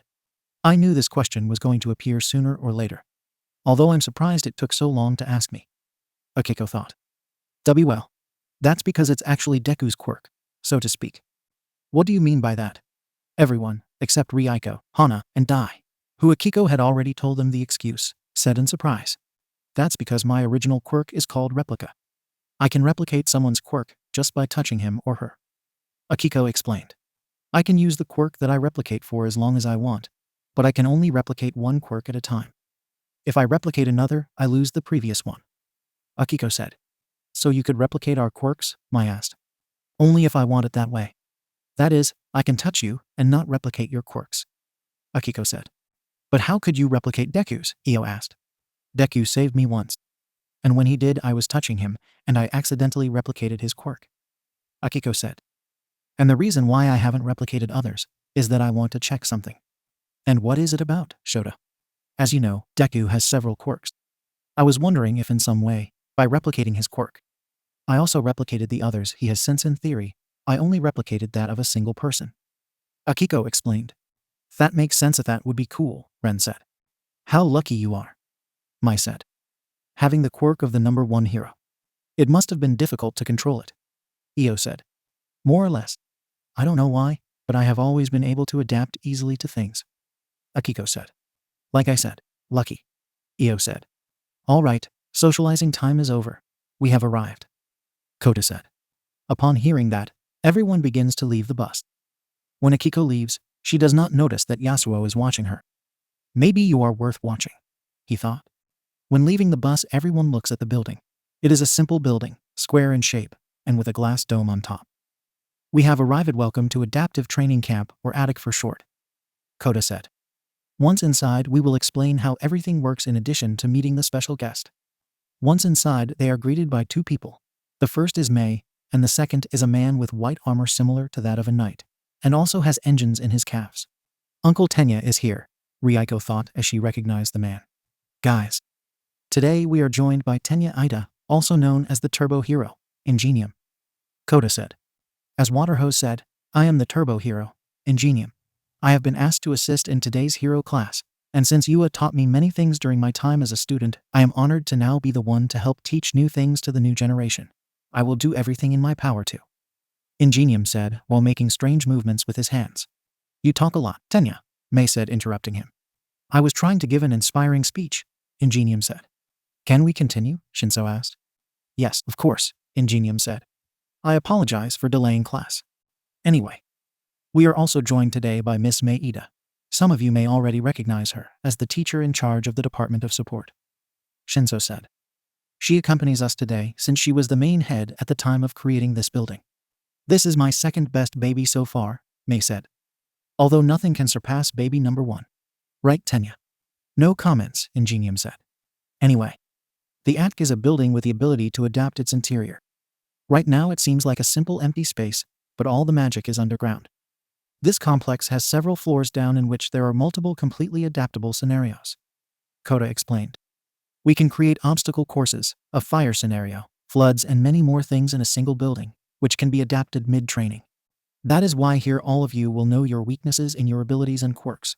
You will know what the best scenarios are for you, and how to adapt to the worst ones for you, Shinso said.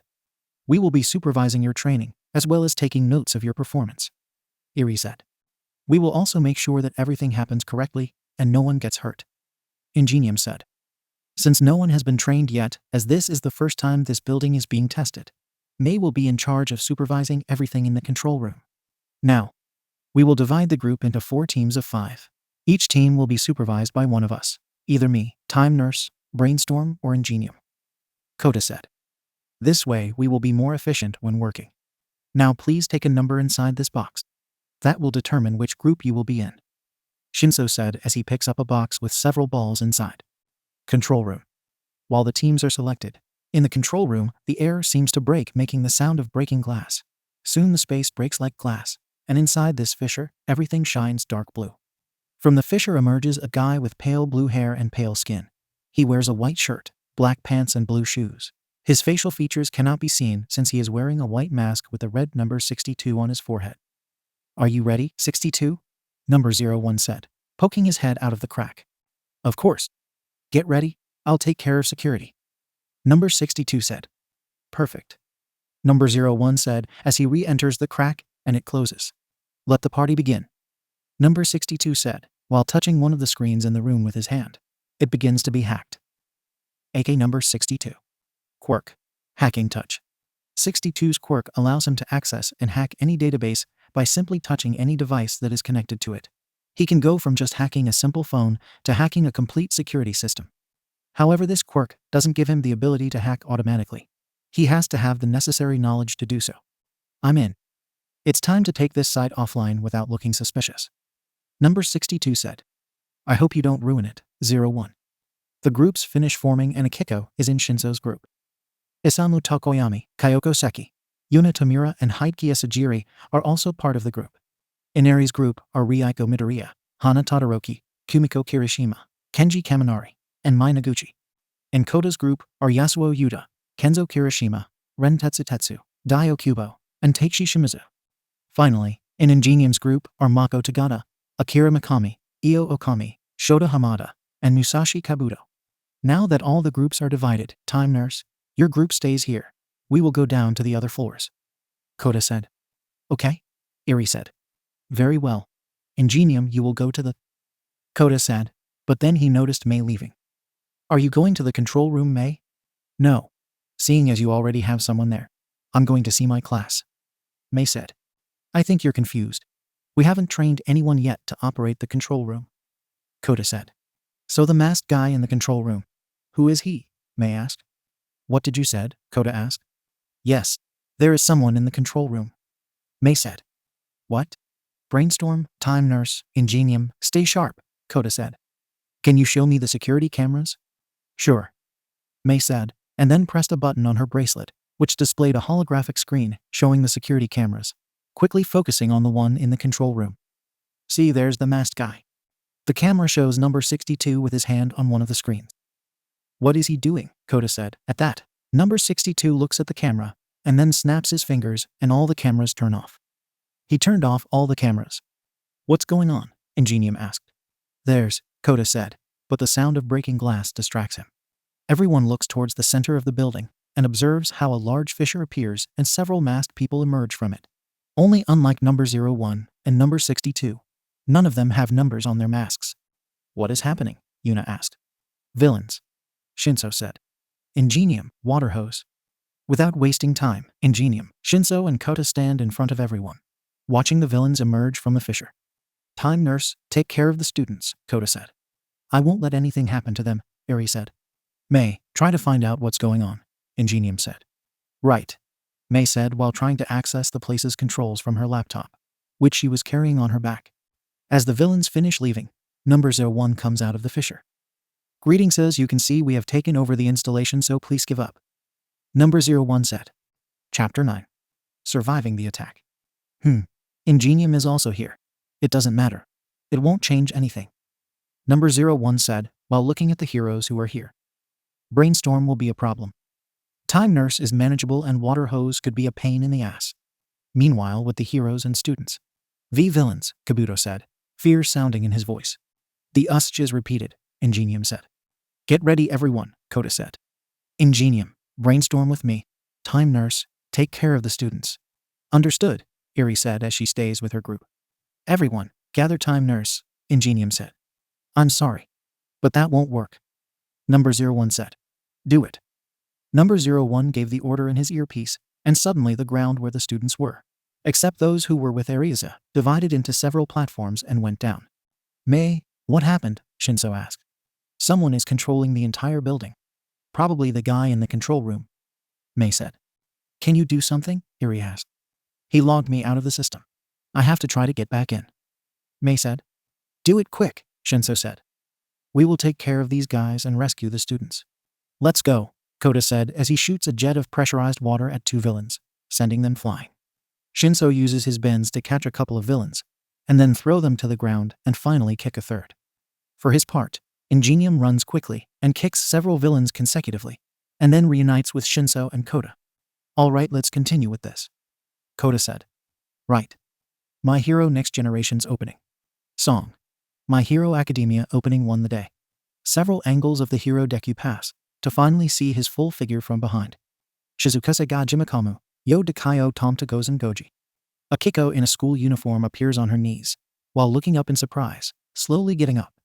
Hyo wo kaiden ditsumo kamu asu wa dakata, the day has come. Akiko extends her arm forward, trying to grab something. At the same time, Deku looks back while smiling. Then several people appear in a row, one after another, 19 to be more precise. Kishite ake na yoru, mo furitsuzuki yamanai, e mo kono rokudimo nai sekai nai wa arunda yo. In the middle of a crowd, Akiko Nagata is looking up at the sky with a serious, but somewhat melancholy look. After a while, Akiko continues on her way. She was watching Deku capturing a villain. Sakoshi mo hen diwa nai no mataromi nai ashi o torareru. Akiko is walking in the corridor of a school, ignoring the looks that the rest of the students are giving her. Anata o sengit uru wake ya nai yo. The girl continues on her way, but stops short when she sees someone. In the reflection of her eyes, you can make out a girl with green hair. Hitori kus naya sabu sokode. Now the girl is looking at the night sky, reaching out her hand pretending to grab the moon. Omoigata Koto made Hajaru no Kai. Suddenly the place changes and 9 silhouettes appear in front of her. The girl is surprised, but then her expression changes to a serious one before she jumps forward. For a few seconds, a mysterious woman is observed removing her mask. Her facial features are not distinguishable. Karemiao make you sordimo yuku to you no. Deku's fist closes, and then he proceeds to punch, releasing a large amount of air which sends several villains flying. But from among them a monster appears which begins to fight Deku, both exchanging a lot of blows. Chisaki Tababito ga Kanadaru Hajimari, no Kane no Ni. A professional hero with purple hair and a black suit is seen fighting various villains, using bandages to trap them. Then Akiko, with the UA uniform, appears leaping forward. Yuku 8 Mo don't know. A green-haired girl appears and expels fire from her mouth. Then a boy surrounded by a blue aura appears and kicks twice in the air. Hanto wa kawain ya nai no. Then a boy with dark green hair gives directions and 3 shadow beings emerge from his back. Then a girl, with black hair tied in a ponytail, attacks with a metal rod that seems to have come out of nowhere. Fumidasu sono ippo ga kite yukuru sa the day has come. Then a boy with pink skin and hair appears and attacks with his arm, which appears to be hardened. Then a red-haired boy with a very serious look moves his hands, and then several concrete pillars emerge from the ground. Finally Akiko punches, but her fist is interspersed with Deku's several times. Finally, several people, in groups of 2, appear posing, and then a total of 20 people, including Akiko, are seen standing in front of the UA Academy. My hero next generation. Akiko gets up from the ground, still confused by everything that just happened. Villains have just invaded us, and now they separated us. Akiko looks around realizing that this is an area similar to a dirt racetrack. This must be one of the training areas. I found one of the villains said trying to attack Akiko. Akiko quickly gets into a fighting pose, crouches to avoid the villain from grabbing her, and then kicks him directly in the jaw, breaking the villain's mask and knocking him down. At that, Akiko notices how more villains emerge from a crack in space, which was created by number 01. More villains. How many people does this group have? She thought. I need to find the others. Several villains tried to attack Akiko, but are suddenly trapped by sand. Nagata-san, Hideki said, being the one who trapped the villains with the sand from his container. Are you okay? Yes, thanks for the help, Asajiri-kun.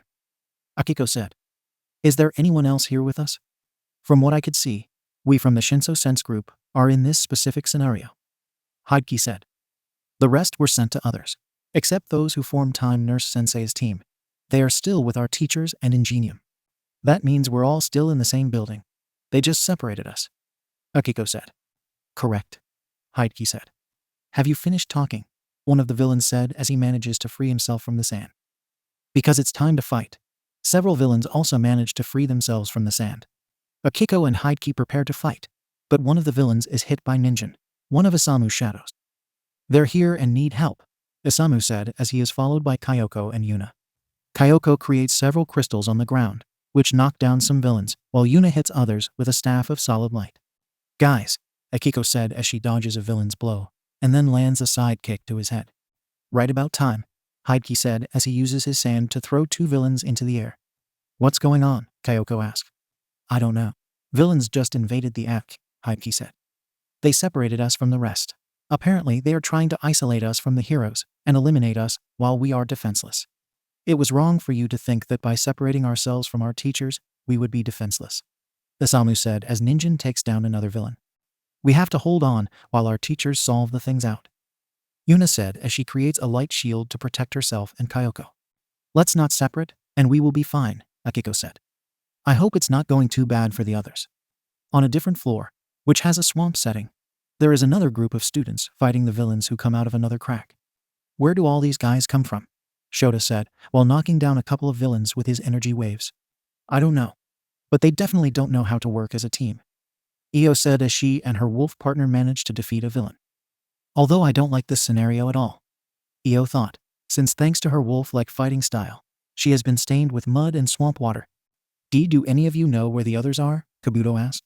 They must be in another scenario of the building, Akira said, while defending himself with a bone sword. This is so troublesome. At that, Mako emerges from the ground and, firing several waves of energy, while floating in the air, knocks down the villains. I will protect my classmates, he said. You okay? Yes. But it seems that this was the first wave. Shota said as he points as more villains come out of the crack. How troublesome, Akira said. This is bad, Kabuto muttered. All, be alert, Mako said. We always are, Io said. In another scenario set on an island surrounded by water, Mai finds herself in the water while struggling against a villain, her slime body being quite weak to water. At that, the villain is hit in the face by Teichi, who then swims at high speed and hits 2 other villains. Then takes Mai and propels himself out of the water and lands on the sand. "Don't worry, you're safe now," Teichi said. "Thanks," Mai said. At that moment, Dai and Kenzo are pushed by 2 concrete pillars out of the water, both falling to the sand. Yasuo also emerges from the water as he rises atop a 3rd concrete pillar. "Thanks, Yuta-kun. But couldn't it be less rough?" Kenzo said. "You're out of the water. That's all that matters," Yasuo said as he calmly arrives at the island. "These villains don't come out of the water," Kenzo said. "They must have quirks that work in water," Mai said. "I'm sorry, but I won't be able to be of much help while they're in the water." "Then stay here. I won't let the villains get out of the water. I will block everyone who tries to get out of the water with my concrete," Yasuo said. "It won't be necessary. I won't let them get out of the water," Teichi said as he runs towards the water. "I am the best when it comes to underwater action. You take care of everyone who tries to get out of the water. Do what you want," Yasuo said as Teichi jumps into the water. "Very well. Teichi will take care of those in the water. We can help him from out here," Kenzo said. "Let's defeat these villains," Dai said. Back on the main floor, the heroes confront the villains. "They don't stop coming," Koda said. "Although these people have many resources, this is exaggerated. There are too many people," Shinso said. At that moment, a muscular villain tries to attack him. "Is that all you got?" "I'm just," the villain said, and then went into a trance. "I got you," Shinso said. Hitoshi Shinso Aka Brainstorm. Quirk. Brainwashing. Hitoshi's quirk allows him to put someone in a state where they are forced to obey whatever he commands. He can only activate this power when his target verbally responds to something he says. Brainwashing must be intentionally activated and will not take effect if Hitoshi doesn't want it to. "Now do me a favor and help us fight your companions," Shinso said. Suddenly, the villain attacks the other villains. "What the? Why are you attacking us?" "Idiots. That's Brainstorm. If you answer his questions, he'll control you." "Do you take me for a fool?" one of the villains said. "I'm just warning you," the villain said, and then went into a trance. "Too easy," Shinso said as he takes off his artificial vocal cords. The device he brings allows him to change his voice. "We won't know when one of us is speaking or him." "Exactly. Now you tell me. Why are you attacking?" "We don't know. We just follow orders from number 01. The brainwashed villain said. "I assume he's the villain who created the portals, if the number on his mask is any indication," Shinso said. "How come there are so many soldiers?" "We are created soldiers. Clones of the same person, just with different physiques and sizes," the villain said. Shinso is surprised and looks at all the villains except the leaders. They are all the same, some taller, others more muscular. But they have the same appearance features, mainly their white hair. "Clones of who are you?" Shinso asked. "We don't know. We only exist to follow orders," the villain said. "Wow. At least I have information about you. Now help me defeat your colleagues." Without further ado, the villain begins to fight with the other villains.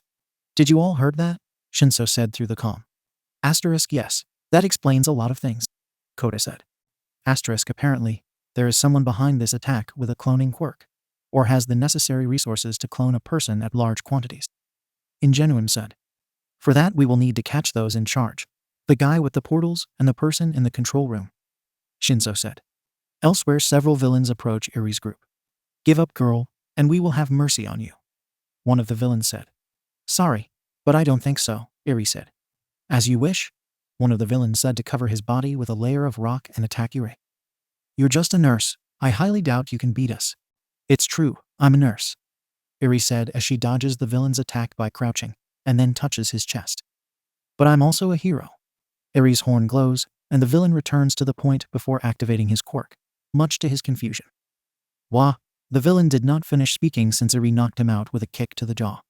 "Time Nurse is cool," Kumiko said. "What happened?" "It's Time Nurse. If she touches you, she could revert you to a previous state. Then we just have to attack her from afar," another villain said while pointing his fingers at Iri. "Yes, you could do that. But..." From one of her bags, Iri takes out a bandage identical to Shinso's. "I have taken measures for that." Iri uses the bandages to catch the villain's arm and pull him towards her, and then knock him out with a kick to the face.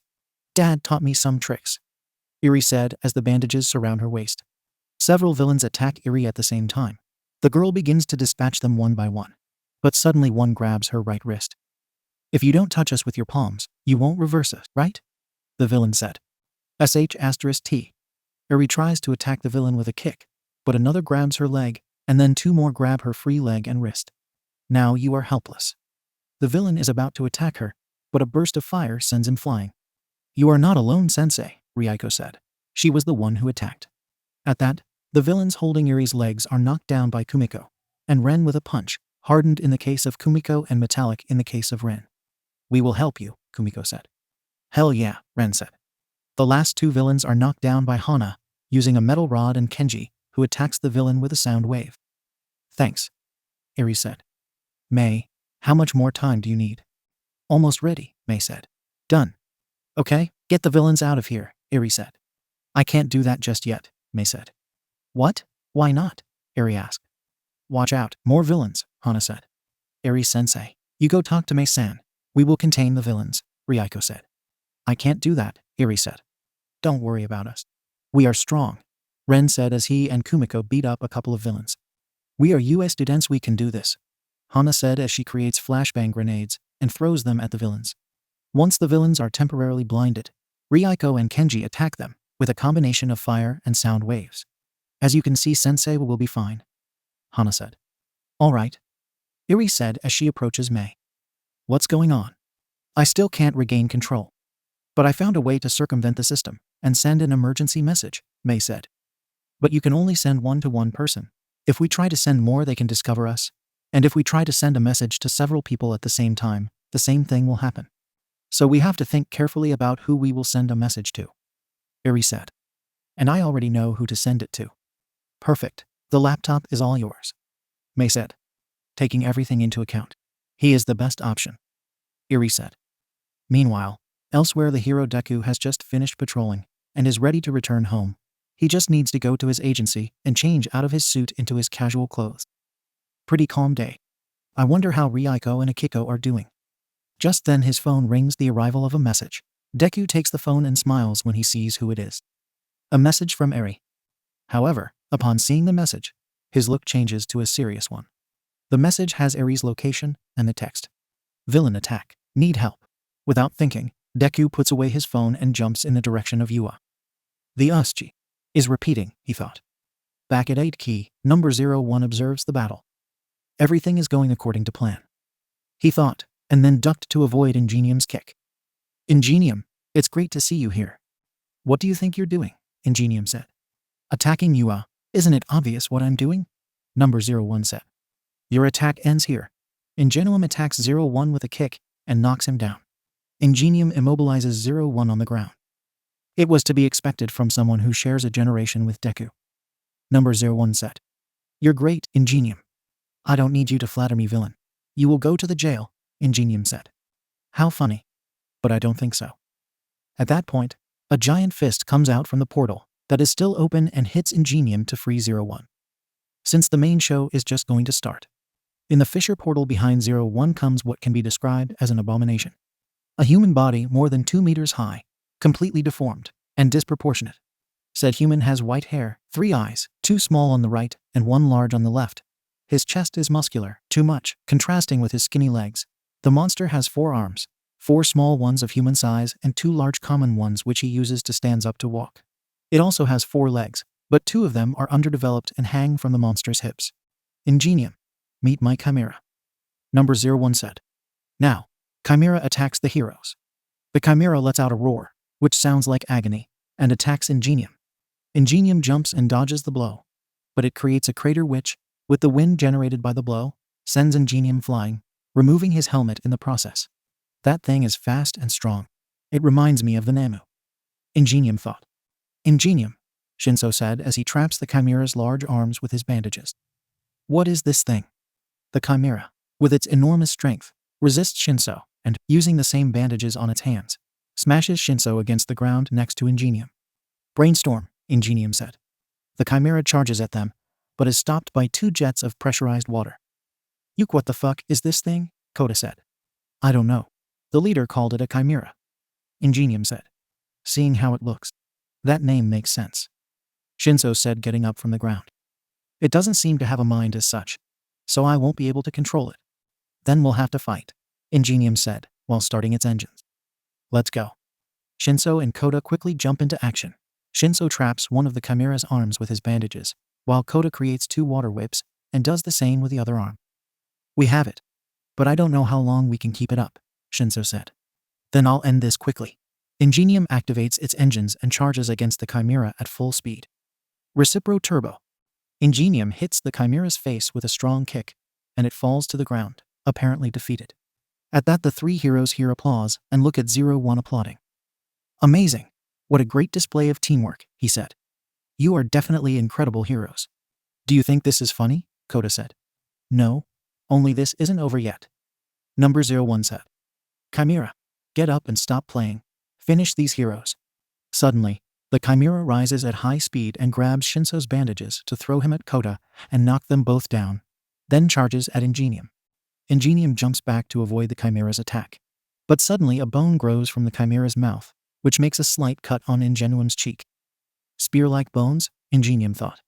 The Chimera quickly expels several bones from its body in the direction of Ingenium. Luckily, Koda cuts them with a pressurized water jet. So that thing can use a quirk, Koda said. Yes, but I feel like I've seen it before, Ingenium said. At that, the Chimera charges at the 2, but Shinso grabs it by the neck with his bandages. We'll talk about that later, he said. Now help me. Right, Koda said as he created 2 water whips, and with them held the large hands of the Chimera. Ingenium now is your... Before Koda could finish speaking, the Chimera expels bones from all over its body, effectively freeing itself. Koda and Shinso jump back to avoid the bones, but they spread at high speed. Unfortunately, the bones reach them.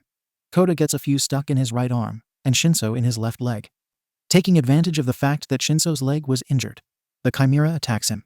Luckily, Ingenium arrives in time to take Shinso and take him out of danger. That was close, Shinso said as Koda joins them. This thing is strong, Koda said. It reminds me a lot of the first Namu, those who lacked intelligence, Ingenium said. At that, the 3 notice that one of the 2 large arms of the Chimera begins to swell, while the Chimera points said arm at them.